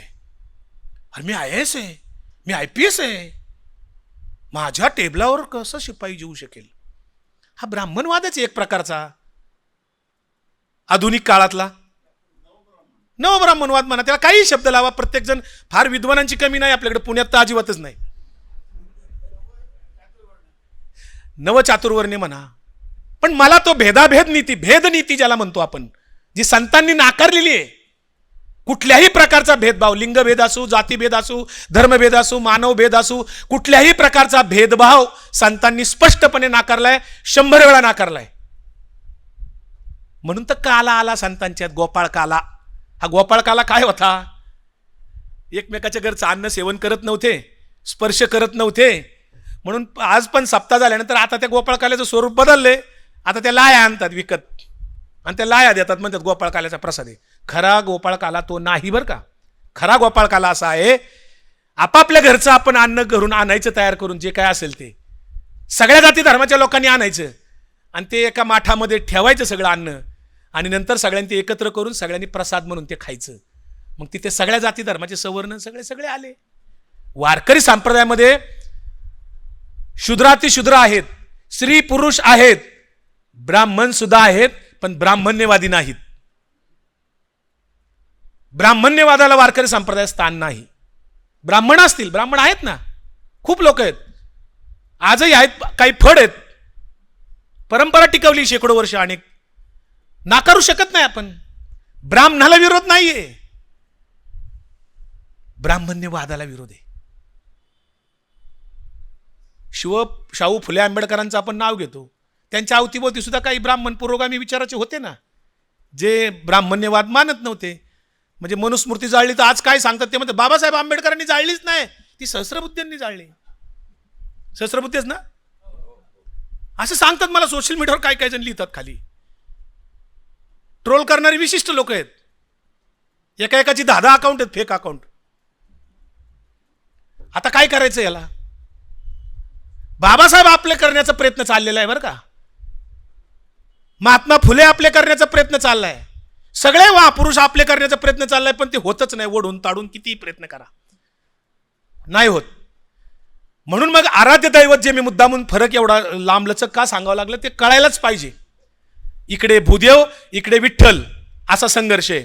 आराधना अधिष्ठान ग्रंथ इकडे कोणते? संत साहित्य. इकडे अधिष्ठान ग्रंथ कोणते आहेत वैदिक धर्मामध्ये? 4 वेद, 6 शास्त्र आणि 18 पुराण, हे अधिष्ठान ग्रंथ आहेत. मनुस्मृती, सगळ्या स्मृती ग्रंथ. हे अधिष्ठान ग्रंथातला फरक, आराध्य दैवतातला फरक. तीर्थक्षेत्र कोणती आहेत? वैदिक सनातन धर्माची तीर्थक्षेत्र, जिथे जिथे कुंभमेळा भरतो ती त्यांची तीर्थक्षेत्र आहेत. मग प्रयाग असेल, काशी असेल, नाशिक असेल. बघा नाशिकच्या कुंभमेळ्यावर किती तरतूद केली शासनाने, महाराष्ट्र सरकारने? 3,500 कोटी. पंढरपूरच्या वारीला किती तरतूद केली? फरक स्पष्ट आहे. ते तर अजून त्याचा विषय स्वतंत्र 2 तास बोलावं लागेल आपल्याला सगळ्या. सरकारची मी इथे आढावा घ्यायचं म्हणलं खूप अजून आपल्याला दिवस भरवलं. पण मी वारकरी संप्रदायाचा फरक स्पष्ट करताना तीर्थक्षेत्रातला फरक जो आहे, पंढरपूर हे बहुजनांचं, वारकऱ्यांचं, संतांचं तीर्थक्षेत्र आहे. दिवाळुंदी हे सगळ्या वारकऱ्यांचं तीर्थक्षेत्र आहे. सगळ्या संतांची समाधीस्थळं तीर्थक्षेत्र आहेत. पण सनातन वैदिक धर्माचं तीर्थक्षेत्र फक्त काशी आहे किंवा प्रयाग आहे, जिथं जिथे कुंभमेळा भरतो ती. आता काय राहिलं? आराधना पद्धती. आराध्य दैवत झालं, अधिष्ठान ग्रंथ झाले, तीर्थक्षेत्र झाले. आता आराधना पद्धतीतला फरक बघा. वारकरी संप्रदायाची आराधना पद्धती काय आहे? वारकरी संप्रदायाची आराधना पद्धती आहे गळ्यात तुळशीची माळ, गोपीचंदनाचा टिळा, एकादशीचा उपवास, दिवा आळंदी पंढरपूरची वारी करायची दरवर्षी, भजन करायचं, कीर्तन श्रवण भक्ती करायची, हरिपाठ म्हणायचा, संतांचं साहित्य वाचन करायचं, झालं आराधना. काहीच करायचं नाही दुसरं. आणि इकडे आराधना पद्धती काय सांगली वैदिक सनातन धर्मामध्ये? होम, हवन, यज्ञ, याग, विधी, व्रत, वैकल्य, एवढं सगळं करायचं म्हणजे देवाकडे जाता येईल. तेही आमच्या मार्फत करायचं, डायरेक्ट करतायचा अधिकारच नाही तुम्हाला. तुम्ही कोण? आराधना पद्धतीला फरक लक्षात आला. आता राहिला मंत्र. वैदिक सनातन धर्मातले मंत्र सगळे संस्कृत आहेत. मी काही वेद वाचलेले नाहीत, पण ज्यांनी वेदांचा अभ्यास केलाय, ज्यांनी ज्यांनी लिहून ठेवले काय काय काय काय विश्लेषण, त्यांचे संदर्भाने मी बोलतोय. वेद वाचलेले सध्या जिवंतच कुणी नाही असं काही काहींचं म्हणणं आहे. कुणी म्हणूच नाही मी वेद वाचलेत. पूर्वमीमांसा आणि उत्तरमीमांसा. सुरुवातीला एकच वेद होता, ऋग्वेद फक्त. नंतर दुसरे ऋग्वेद आले, बाकीचे वेद आले. वेद म्हणले अपौरुषीय आहे, देवानेच दिलेत म्हणले. कुणी लिहिले काय माहीत नाही त्याचं. असू द्या, त्याच्याशी माझं भांडण नाही. पण मग तिथले जे मंत्र आहेत, 80% वेद ग्रंथामध्ये मंत्रच आहेत. आचारसंहिता फार थोडी सांगितलेली आहे. म्हणून मग स्मृती ग्रंथ आले, मनुस्मृती. मग तिथं पुढं धर्मसत्ता ही राजसत्तेपेक्षा मोठी असते. मनुस्मृती जेव्हा आली तेव्हापासून मानलं जाऊ लागलं. आणि आजही देवेंद्र फडणवीस मुख्यमंत्री पदावरून, संविधानिक पदावरून जाहीरपणे 10 वेळा सांगतात की राजसत्तेपेक्षा धर्मसत्ता श्रेष्ठ असते. देवेंद्र फडणवीसांचं अनेक वेळा वाक्य येते मुख्यमंत्री पदावरून. हे मनुस्मृतीपासून चालत आलेले आहे. आणि तेच संत जेव्हा निर्माण झाले 13व्या शतकात, तेव्हा सुद्धा मनुस्मृतीनुसारच सगळं तिथली आचारसंहिता होता, समाजव्यवस्था चालत होती. मग आता मंत्र इकडचे सगळे गुप्त मंत्र आहेत. मग कुणी म्हणते आता काय काय मंत्र म्हणतात, मृत्युंजय मंत्र म्हणा, म्हणजे त्याचा आत्मा राहील. हॉस्पिटलमध्ये काय काय मी बघितलेत लोक मृत्युंजय मंत्र म्हणतात, ते जगल म्हणून, आयुष्य वाढेल. कुणी अजून काय दुसरे कुठले मंत्र आहेत, खूप मंत्र आहेत असे काय काय. हे मंत्र म्हणायचे. काही काहींचे गुप्त मंत्र आहेत, तिकडे गुप्त मंत्र पण सांगितलेले आहेत, कानात सांगायचे. वारकरी संप्रदायामध्ये एकच मंत्र सांगितला नामदेव ज्ञानदेव सगळ्या संतांनी, तो म्हणजे रामकृष्ण हरी. रामकृष्ण हरी हा उघड मंत्र दिला. कुणीही म्हणा, कुठेही म्हणा, केव्हाही म्हणा, कसाही म्हणा, रामकृष्ण हरी म्हणा, तुम्हाला देव भेटेल. मध्यस्थाची गरज नाही, एवढं संतांनी ठणकावून सांगितलं. आणि म्हणून वैदिक सनातन धर्माच्या जर तीर्थक्षेत्राला तुम्ही गेलात, त्यांच्या देवी देवतांकडे जर गेलात, तर तुम्हाला दर्शन 10 फुटावरून आहे. आणि पंढरपूरच्या वारकऱ्यांच्या दैवताकडे जर तुम्ही गेलात तर डायरेक्ट तुमच्यापैकी कोण कोण पंढरपूरला जाऊन आले? कसं आहे दर्शन? पंढरपूरच्या पाय, त्या विठ्ठलाचे पाय पण दिसले तो. डायरेक्ट पायाला दर्शन आहे. तिथं हात लावायचा, डायरेक्ट डोकं ठेवायचे विठ्ठल रुक्माईच्या तिथे. हे वैदिक. जाऊ अष्टविनायकला तुम्ही. हा, आता तर 12 ज्योतिर्लिंग पहिले होते डायरेक्ट दर्शन. पूर्वीच्या जुन्या काळात 100-200 वर्षापूर्वी डायरेक्ट होतं. महादेवाकडे डायरेक्ट जायला होतं बरं का. आता लांबूनच घ्यायचंय. हे काय? आणि जर आत घ्यायचं असेल, अभिषेक वगैरे करायचा असेल, मग एक्स्ट्रा फी वगैरे द्यायची, पैसे द्यायचे, मग अभिषेक करून मिळेल. काय धंदा चाललाय? देवानी हे सांगितलं का दुसऱ्याच्या खिशातले पैसे काढून तुझ्या खिशात घे? हे कोणत्या ग्रंथात लिहिलं? संतांनी सांगितलं काय? तुकाराम महाराज म्हणले, देती घेती नरका जाती. कीर्तनकारांनी जर पैसे घेतले तर नरकाला जाईल, तुकाराम महाराज म्हणले. जिथे कीर्तन करायचं तिथे अन्न सुद्धा सेवन करायचं नाही, तुकाराम महाराज म्हणले. आणि आता सुपाऱ्या आहेत कीर्तनकारांच्या. जशी तमाशाची गावची यात्रा असली, गावाकडचं कोण लोक असेल त्यांना कळेल मी काय म्हणतोय ते. गावची यात्रा आहे, आता सुपारी द्यायची तमाशाला जाऊन, तमाशा ठरवायला जायचं पंचमंडळी, आणि किती सुपारी आहे तमाशगीरला विचारायचं. तसं आता कीर्तनकाराला विचारलं जातं किती सुपारी आहे तुमची, आणि तो पण ॲडव्हान्स मागतो. काय काय कीर्तनकार ॲडव्हान्स मागतात बरं का. कारण बुडलं नाही पाहिजे ना ते. एक भागवत कथाकार आहेत, भागवत कथा आहेत ना, रामायणाचार्य ढोक महाराज, बघा नाव ऐकले का? रामराव महाराज ढोक. नाव घेऊन सांगतो 20 पैकी हा 21वा आणखी जोडा.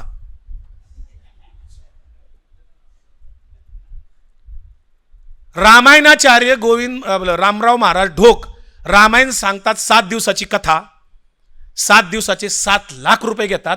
आणि त्या 7 दिवसामध्ये जो वेळ मिळतो काय काही, त्याच्यात ती 7 कीर्तनं करायची, त्याचे 2 लाख रुपये एक्स्ट्रा, असे 9 लाख रुपये रामायणाचार्य रामराव महाराज ढोकांना द्यावे लागतात.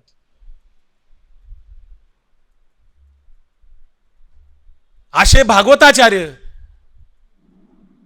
रामायणाचार्य, कथाकार जी लोक आहेत ना, हजारिक लोक आहेत, धीरेंद्र शास्त्री किती पैसे घेतो माहिती आहे का? आयोजनाचा खर्च आणि त्याची स्वतंत्र बिदागी, त्याची एकट्याची बिदागी 1 कोटी रुपये आणि त्या आयोजनाचा तो खर्च मिळून 2-4 कोटी. मी धीरेंद्र शास्त्रीचा एक कार्यक्रम जर तुम्हाला करायचा असेल तर 5 कोटी रुपये लागतात.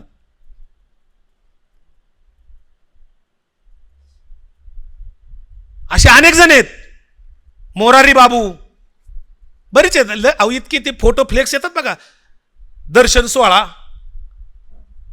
हे सगळे दर्शन सोहळ्यावाले आहेत ना, सगळे भोंदू आहेत आणि सगळे ढोंगी आहेत. 5 स्टार जीवन जगतात वर म्हणतात साधू. ऐसे कैसे झाले भोंदू कर्म करोनी म्हणती साधू, अंगा लावून या राख डोळे झाकुनी करीती पाप. हे तुकाराम महाराज म्हणलेत, मी नाही म्हणत. काय विचारायचा प्रश्न तुकाराम महाराजांना विचारा. अवमान केला असेल तुमचा तर तुकाराम महाराजांनी करून ठेवलाय 300 वर्षापूर्वी. मी नाही केला अवमान. कोर्टात केस उभी राहिली तर मी तुकारामांचे संदर्भ देणार ना. हे असे बाबा बुवा इतके तयार झालेले आहेत. आणि म्हणून मग हे जे काय फरक मी सांगितला कायम लक्षात ठेवा. तुम्हाला घुसखोर आता कुठं तुम्हाला कार्यक्रम दिसला, कुठेही टीव्हीवर दिसू द्या, नाही तर कुठं सप्त्यात कुठेही दिसू द्या, कुठेही दिसला कार्यक्रम, तुम्हाला आता घुसखोर ठरवता येईल एवढे तुम्ही आता ट्रेन झाला या शिबिरात असं मला वाटतं. घुसखोर कोणाला म्हणावे, 16 संस्कार सांगायला लागला की म्हणायचं हा घुसखोर आहे. भाकड कथा पुराण कथा सांगायला लागला, सत्यनारायणाचं महत्व सांगायला लागला की समजायचं हा घुसखोर आहे.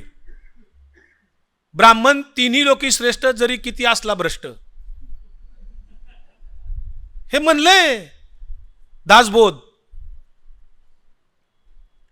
मग आता हे सगळे मी पत्रकार परिषदेत सांगितलं आणि त्याची उदाहरणं म्हणून ही 20 नावं सांगितली. म्हणून मी त्यांच्या दृष्टीने फार मोठा धर्मद्रोही ठरलो, मी फार मोठा गुन्हेगार ठरलो, मी फार मोठा इथला महाराष्ट्रद्रोही, देशद्रोही, त्यांच्या भाषेत जे जे काही शब्द असतील तसा मी ठरलो, विशेषतः धर्मद्रोही ठरलो. आणि म्हणले आमच्या संतांचा अपमान केला. संत कोण? हे गोविंद देवगिरी, रामगिरी, भास्करगिरी, संग्राम भंडारे, तुषार भोसले, अक्षय भोसले, बंडातात्या कराडकर.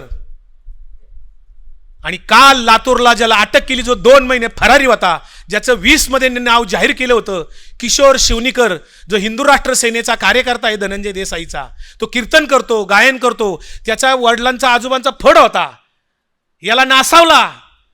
तो सांगतो माझ्या घराची 200 वर्षाची परंपरा आहे. तो किशोर शिवनीकर काल 2 महिने लपून बसला होता घरात, बंगल्यामध्ये 3ऱ्या मजल्यावर एका खोलीत कोंडून घेतलं होतं. पोलिसांना कुठून तरी तपास लागला आणि परवा संध्याकाळी 3-4 वाजता पोलिसांनी त्याला त्या खोलीचा दरवाजा तोडून ओढत बाहेर आणला आणि अटक केलाय. आज तो जेलमध्ये आहे, पोलीस कस्टडीत आहे, 3 दिवस झाले. काय केलं त्यांनी गुन्हा? ह्याचं नाव मी 20 मध्ये जाहीर केलेलं आहे बरं का. ते 20 मध्ये किशोर शिवनीकर. छोटे माऊली नावाचा एक महाराज आहे, छोटे कदम माऊली. त्यांनी 5 स्टार सप्ताह आयोजन करण्याचं इव्हेंट मॅनेजमेंट कंपनी काढली. कंपनी नाहीये तशी, पण मी त्याला नाव दिले. महाराष्ट्रात तो म्हणला संतांच्या पादुकाचा दर्शन सोहळा 7 दिवस तुमच्या भागात जिल्ह्यात असणार. मग जिल्ह्यातले सगळे पुढारी गाठायचे, पैशावाले लोक गाठायचे, संतांचा पादुका दर्शन सोहळा आहे, सप्ताह भरवायचा 7 दिवस.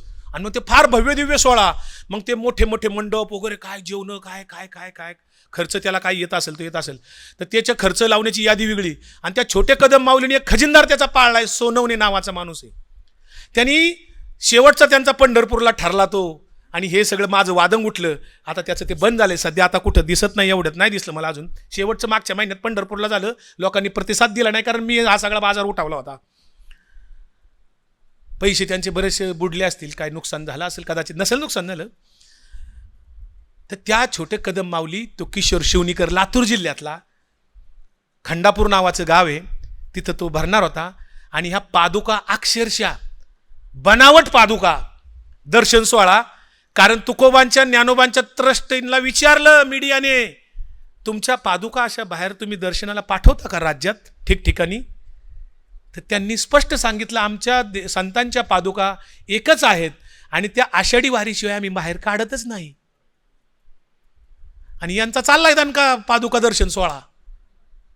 आणि किती लातूर जिल्ह्यातले कष्टकरी लोक, दुष्काळी तालुका समजला जातो, सामान्य लोक, शेतकरी लोक, कुणी 100 रुपये, कुणी 500 रुपये, कुणी 1000 रुपये, कुणी 5000 रुपये, कुणी 2000 रुपये, कुणी 10,000 रुपये, अशा वेगवेगळ्या प्रकारे जवळपास 8 ते 9 कोटी रुपये पैसे जमा झाले. त्याच्यातले 3.5 कोटी रुपयाचा घोळ केला या लोकांनी. हिशोब नाही, बोगस पावत्या. आणि मी इकडे याचं नाव जाहीर केलेलं होतं. डिबेट झालं. विलास बडेने न्यूज 18 लोकमतला मला आणि त्या किशोर शिवणीकरला एकत्र घेतलं. याचे सगळे पुरावे माझ्याकडे आधीच होते. मी मीडियाला दिले होते सगळे पुरावे. हा रिव्हॉल्वर घेऊन एकदा त्यांनी स्टेटस ठेवलं होतं किशोर शिवणीकरनी. त्याची भाषणं माझ्याकडे होती. मुस्लिमांच्या बद्दल अतिशय अश्लाघ्य आणि अतिशय द्वेषपूर्ण तिखट भाषणं केलेली.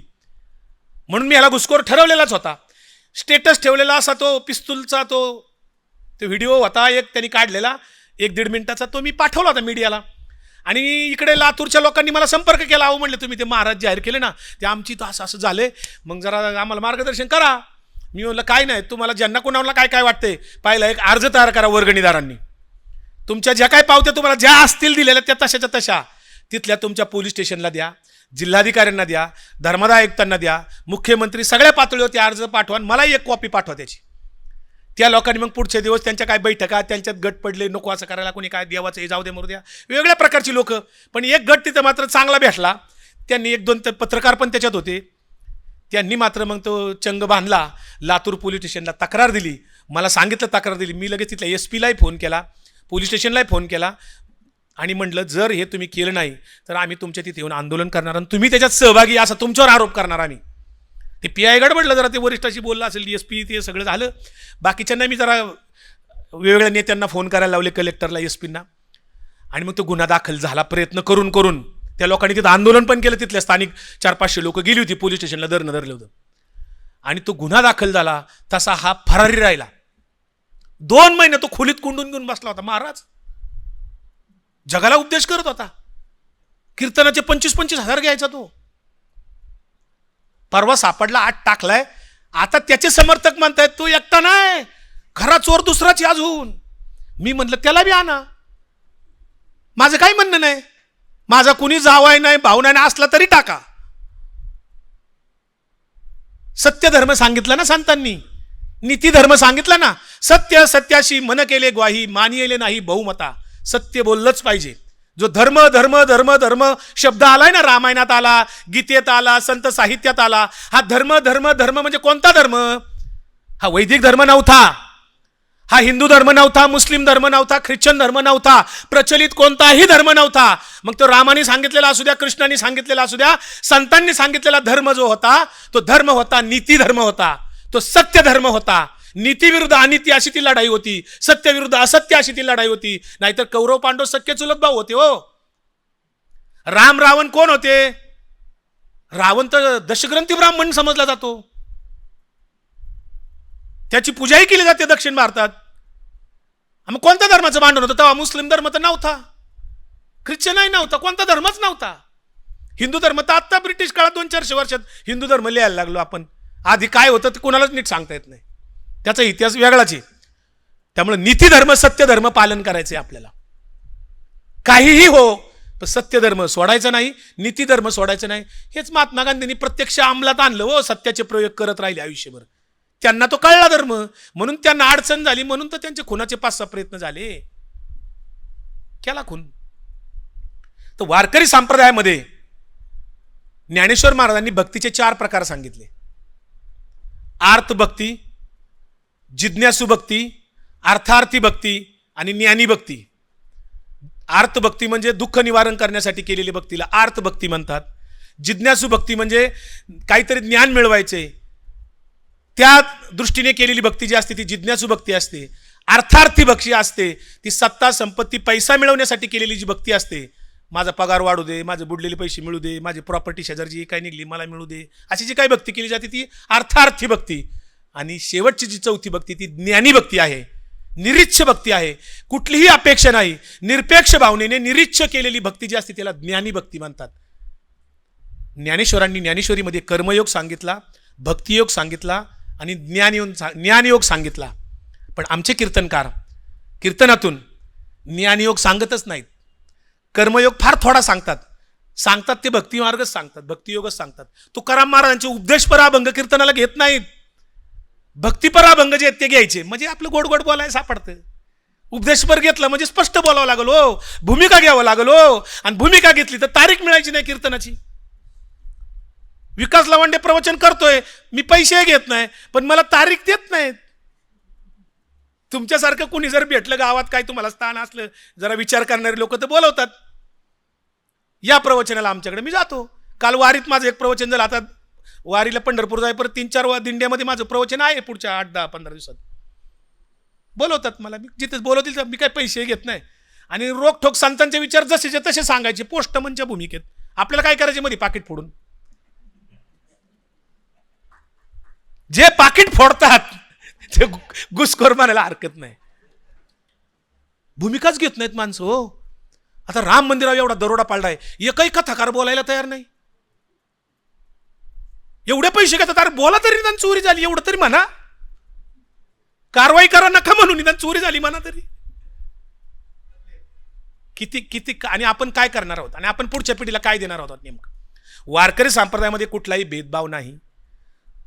आणि मग म्हणून वारीमध्ये जे लोक चालतात ते सगळे लोक एकमेकांना धक्का लागला काही जरी झालं तर माऊली माऊली म्हणतात, एकमेकांची विचारपूस करतात. नानापेठेमध्ये पुण्यामध्ये दरवर्षी रवींद्र माळवतकर नावाचे कार्यकर्ते आहेत, आमच्याच पक्षाचे आहेत. ते दरवर्षी गेली काही वर्ष सर्व धर्मीय लोकांना एकत्र करतात तिथे. आणि ज्ञानोबा तुकोबांच्या पालख्या पुण्यात आलेल्या असतात तेव्हा त्या सगळ्या धर्मीय धर्मगुरूंना किंवा लोकांना घेऊन, जसं गांधी भवनमध्ये कार्यक्रम भरतो ना सगळं धर्मीय, तसंच ते तिथं करतात. आणि त्या पालख्यांना अभिवादन करायला ती दिंडी काढतात स्वतंत्र. तर काल परवा मी त्या दिंडीत होतो तिथे. तर तिथे मग मी खूप लोकांची तिथे भेटलो, बरेच लोक होती. हैदराबादवरून एक मुस्लिम येतोय, त्याचं वय आता जवळपास 68-70 वय असेल. 40 वर्ष झाली हैदराबादवरून येतोय वारीला दरवर्षी, आणि त्याचंच तेल घेऊन येतो येताना आणि चालणाऱ्या लोकांची मालिश करतोय तो. काय करणार आपण. तिथेच एक ग्रुप होता तरुण पोरांचा, 20-22 वर्षाची पोरं होती. टी शर्ट घातले होते, बार्बर त्याच्यावर लिहिलेलं होतं, आणि ते दाढ्या कटिंग करीत होते वयोवृद्ध वारकऱ्यांच्या सगळ्या. मी त्यांची मुलाखत घेतली थोडी, माझ्या युट्यूबला आहे ती, मी टाकली मुद्दा म्हणून, फेसबुकला टाकली, लाईव्ह केलं मी ते. त्यांना त्या बाबाला विचारलं तुम्ही कुठले बाबा, ते म्हणले मी लोणंदचा आहे, वयस्कर 60-70 वर्षाचे असेच. आणि ते पोरगं जे कटिंग दाढी करीत होतं त्याला विचारत तो कोण, तो म्हणला मी पठाण, त्याचं काहीतरी नाव विसरलो मी आता, पठाण त्यांनी काहीतरी त्याचं नाव सांगितलं. ती 4ही पोरं मुस्लिम होती. त्यांच्या डोक्यात इस्लाम नव्हता का त्यावेळेस, त्यांच्या डोक्यात तेव्हा मुस्लिम नव्हता का डोक्यात, जेव्हा हिंदूंची दाढी कटिंग तो करत होता. आणि त्या हिंदूला सुद्धा त्याच्या डोक्यात तेव्हा हिंदुत्व नव्हतं बरं का, की माझी दाढी पटकिंग कोण मुस्लिम करतोय का काय. जसं पेशंटला रक्त पाहिजे, ते कोणाचं मुस्लिमाचं आहे का ख्रिश्चनाचं आहे का कोणाचं आहे त्याच्याशी काही घेणं देणं नाही. रक्त मिळण्याची गरज आहे, कारण पेशंट जागला पाहिजे. रक्त सगळ्यांचं लालच आहे. वारकरी संप्रदायामध्ये अशा अनेक दिंड्या आहेत की तिथे हिंदू मुस्लिम एकत्र जातात. हे जे हिंदुत्ववादी लोक आहेत, बजरंग दल, विश्व हिंदू परिषद, RSS, भारतीय जनता पार्टीचे लोक म्हणतात की वारकरी संप्रदाय आमचा हिंदूंचाच आहे. मी ठणकावून निक्षून सांगतोय, वारकरी संप्रदाय कोणत्याही प्रचलित धर्माचा नाही, अजिबात नाही. होय, वारकरी संप्रदायामध्ये हिंदू बहुसंख्य आहेत, कारण देशात बहुसंख्य हिंदूच आहेत. याचा अर्थ असा नाही की तो हिंदूंचा वारकरी संप्रदाय आहे. कारण वारकरी संप्रदायामध्ये संत कबीर होऊन गेले, संत शेख मोहम्मद बाबा होऊन गेले, सजन कसाई होऊन गेले, संत लतीफ होऊन गेले, असे वेगवेगळे संत मुस्लिम होऊन गेले. अहो, जगद्गुरु तुकाराम महाराजांची पहिली गाथा सरकारी पैशाने, सरकारी प्रकाशन जर कोणी केलं असेल तर ख्रिश्चन माणूस होता, ग्रँड अलेक्झांडर, मुंबई विद्यापीठाचे कुलगुरू होते. 24,000 रुपये सरकारी पैशातनं त्यांनी खर्च करून ग्रँड अलेक्झांडर या ख्रिश्चन माणसाने तुकाराम महाराजांची गाथा सरकारी पैशाने पहिल्यांदा प्रकाशित केली 1868 मध्ये. नाकारणार का तुम्ही. संत साहित्याचे अभ्यासक होते फ्रान्सिस दिब्रेटो, ते संत साहित्य संमेलनाचे अध्यक्ष होते. अहो, त्यांचं संत साहित्याच्यावरचा एवढा अभ्यास होता, त्यांचं लेखमाला असायच्या वर्तमानपत्रामध्ये. आजही त्यांचं लेखन काढून बघा, त्यांचं काय रसाळ आणि काय निरूपण केले त्यांनी. लातूर जिल्ह्यातलं औसा भागातलं कोणी असेल तुमच्यापैकी एखादं चुकून गावाकडचं आहे का लातूर जिल्ह्यातलं, औसा तालुक्यातून एक दिंडी येते, औसेकर फड आहे बघा तिथे. औसेकर फड हा 300-400 वर्षापासून फड आहे. त्या औसेकर फडाची जी काही दिंडी तिथून निघते ना, ती दर्ग्यातून निघते. आणि औसेकर फडावर गादीवर जे परंपरेने लोक बसलेत, आज पण जे महाराज आहेत, ते कीर्तन करताना, प्रवचन करताना हिरवा फेटा बांधतात. एकच कीर्तनकार आहेत महाराष्ट्रामध्ये जे हिरवा फेटा बांधतात. औसेकर महाराजांची दिंडी तुम्ही आजही बघा जाऊन, दर्ग्यातून प्रस्थान होतं तिचं, आणि हिंदू मुस्लिम दोघंही त्याच्यात चालत असतात. नागपूरवरून जैनुद्दीन बाबांची दिंडी येते, हिंदू मुस्लिम दोघंही असतात. मागे कीर्तनकार होते जैतूनबी अक्का, गेल्या त्यांची दिंडी होती, त्या कीर्तन करता करता गेल्या, कीर्तनातच गेल्या, वारीमध्येच. अहो लोणंदला मागच्या वर्षी बकरी ईद आणि वारी एका दिवशी आली, तर लोणंदच्या मुस्लिमांनी बसून ठराव केला आणि फतवा काढला, त्या दिवशी बकरी ईद आज आपण रद्द करू, आपल्याकडनं वारी पुढे जाऊ द्या, मग आपण बकरी ईद करू. हे मुसलमान ठराव करू शकतात. आमचे कोणत्या हिंदू संघटना रमजानच्या दिवशी असा ठराव करतील का की मस्जिदी पुढे जाऊन आपण नको हैदोस घालायला?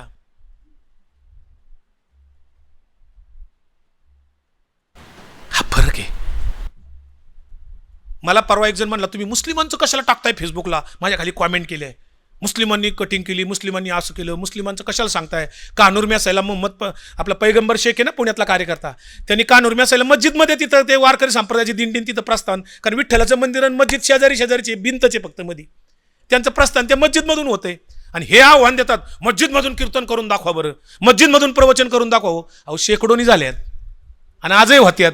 कोणत्या मस्जिदवाल्यांनी कोणत्या कीर्तनकाराला अडवले एखादं उदाहरण तरी दाखवा, त्याचं उत्तर त्यांच्याकडे नसतं. हा फरक आहे हो. काशीला एवढ्या लाखोच्या संख्येने लोक जातात. मी गेलो मुद्दामून, बऱ्याच वेळा अभ्यासासाठी जातो मी सगळीकडे फिरत असताना, कदम सर संत कबीरांचं मठ आहे तिथे, त्या काशी विश्वेश्वराच्या मंदिरापासून 3-4 किलोमीटर अंतरावर आहे. हा हा नाही, गाव नाही, शहरातच आहे.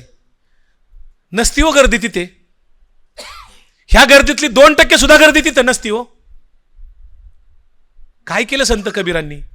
वारकरी संप्रदायाचाच विचार जागवला हो आयुष्यभर. संत रोहिदास उत्तरातलेच.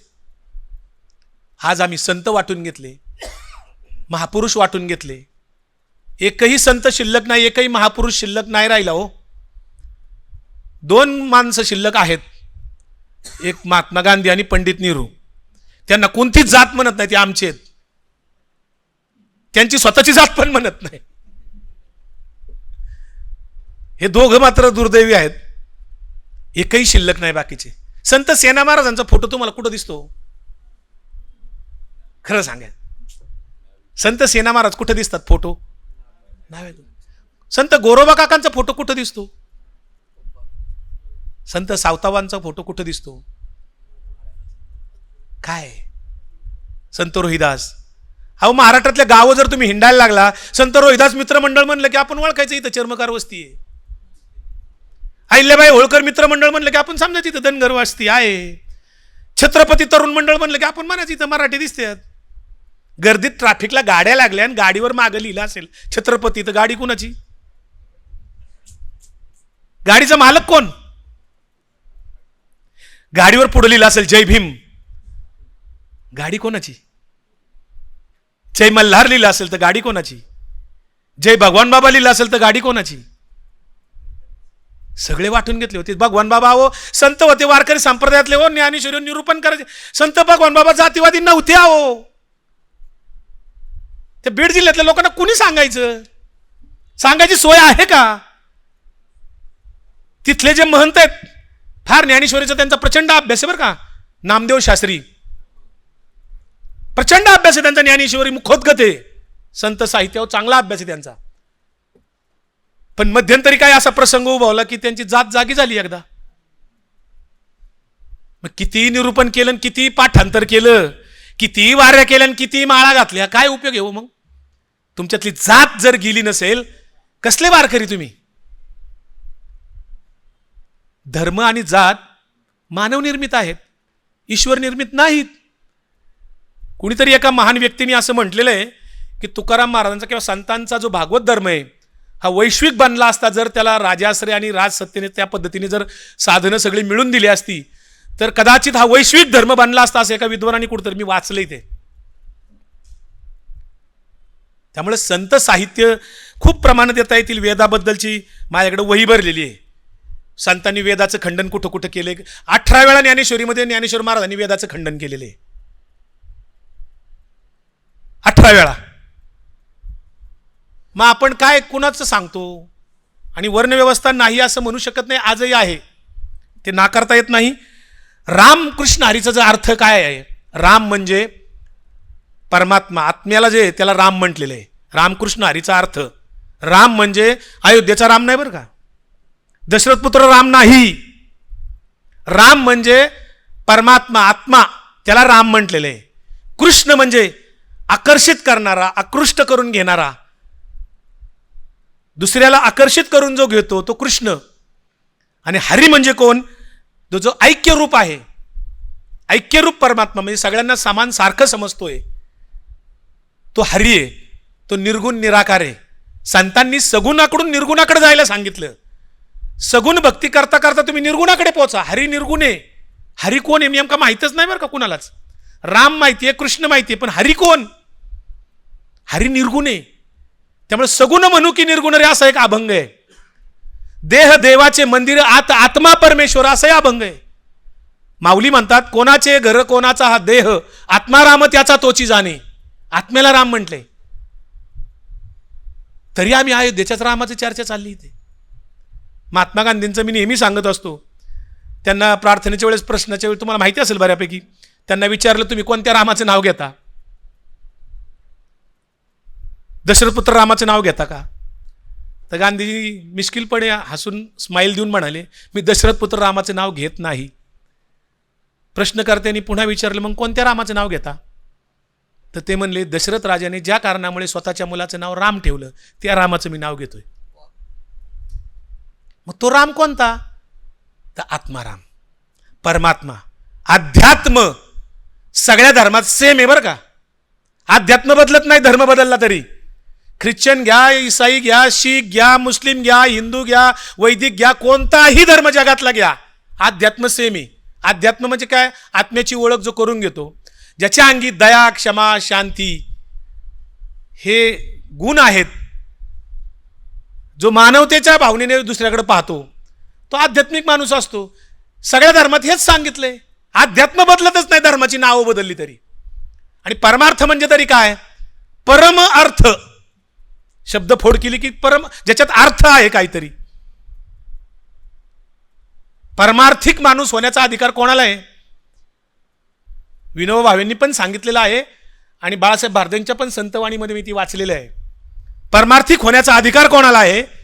विनोबा भावे आणि बाळासाहेब भारदे असं म्हणालेले आहेत की जो रोज आत्मपरीक्षण करतो, आत्मनिरीक्षण करतो आणि स्वतःतले दोष नाहीसे करण्याचा जो प्रयत्न करतो, त्याला परमार्थिक होण्याचा अधिकार प्राप्त होतो. परमार्थिक नाही बरं का, अधिकार प्राप्त होतो. आत्मपरीक्षण करत असेल तर, आत्मनिरीक्षण करत असेल तर, आणि स्वतःतले दोष निवारण करण्याचा प्रयत्न करत असेल तर त्याला परमार्थिक होण्याचा अधिकार प्राप्त झाला असं म्हणायचं.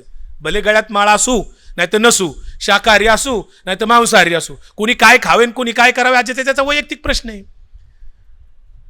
काय भुललासी वरल्या रंगा चोखोबांचा अभंग आहे. उसपरे नाही डोंगा. वरल्या रंगाला काय भुलून उपयोग नाही. आचरणाचे वारकरी आणि देखाव्याचे वारकरी याच्यात फरक आहे. परमार्थ म्हणजे काय? मी तर सगळ्यांचा सार काढून माझी एक व्याख्या बनवलेली आहे सर. आपल्याला नाही काही चांगलं करता आलं तरी चालेल, परंतु वाईट काही करायचं नाही. नाही खरं बोलता आलं तरी चालेल, परंतु खोटं बोलायचं नाही. नाही कोणाला न्याय द्यायचा आला तरी चालेल, परंतु कोणावर अन्याय करायचं नाही. नाही आईवडिलांची सेवा करता आली तरी चालेल, परंतु आईवडिलांना वेदना होतील असं काही वर्तन करायचं नाही. नाही कोणाची दारू सोडवता आली तरी चालेल, परंतु कोणाला दारू पाजायची नाही. असं जरी दैनंदिन वर्तन आपण करू लागलो तर पुष्कळ परमार्थ आपल्या हातून घडून जाईल, न कळत, कळायचं बी नाही आपल्याला. खूप परमार्थ घडून जाईल. ही यादी वाढू शकते बरं का. मी 4-5 गोष्टी सांगितल्या, अजून 4-5 यात ऍड करू शकता तुम्ही. असं सगळं आहे. वारी हा उत्सव आहे. अनेकांनी विद्वानांनी व्याख्या करून ठेवलेल्या आहेत. जो असत्यावर वार करतो, जो अनितीवर वार करतो, तो वारकरी. मग आता हे जे विसघोसखोर आहेत, जे म्हणतात वारकरी संप्रदाय हिंदूंचा आहे आणि हिंदुत्ववाद तिथे येऊन सांगतायत, RSSची विचार प्रणाली तिथे रुजवतायत, वैदिक सनातन धर्माचे विचार तिथे सांगतायत, हे सगळे घुसखोर आहेत. यांना वारकरी संप्रदायाच्या जागा नाही, हे घुसखोरच ठरतात. म्हणून मी परवा आवाहन केलं देहू संस्थानला, जाहीरपणे ट्विट केलंय, फेसबुकलाही टाकलंय, त्यांना मेसेज पण केलेत की पुन्हा तुमचा संभाजी भिडे तुम्ही या पुण्यामध्ये पालखीचं सारथ्य करायला धारकरी बसवला. वारकऱ्यांच्यात वारकरीच असतो, धारकरी कदापि नसतो. जो संभाजी भिडे म्हणतो की ज्ञानोबा तुकोबापेक्षा मनुश्रेष्ठ होता, हे त्यांचं जाहीर विधान आहे. त्या संभाजी भिडेला तुकाराम महाराजांच्या पालखीमध्ये सारथ्य करायला स्थान तुकोबा संस्थानने कसं काय दिलं, असा प्रश्न मी 2 दिवसापूर्वी विचारलेला आहे त्यांना. धारकरी, माझ्या घरावर 300 धारकऱ्यांनी गेल्या वर्षी हल्ला केलाय. 2-3 महिने पोलिसांनी संरक्षण दिलं मला शासनाने, कारण पोलिसांच्या समक्षच झालं होतं. ते 5-25 अधिकारी होते. बलिदान मास संभाजी भिडेचा कदम सरांच्या जिल्ह्यात सुरू झाला.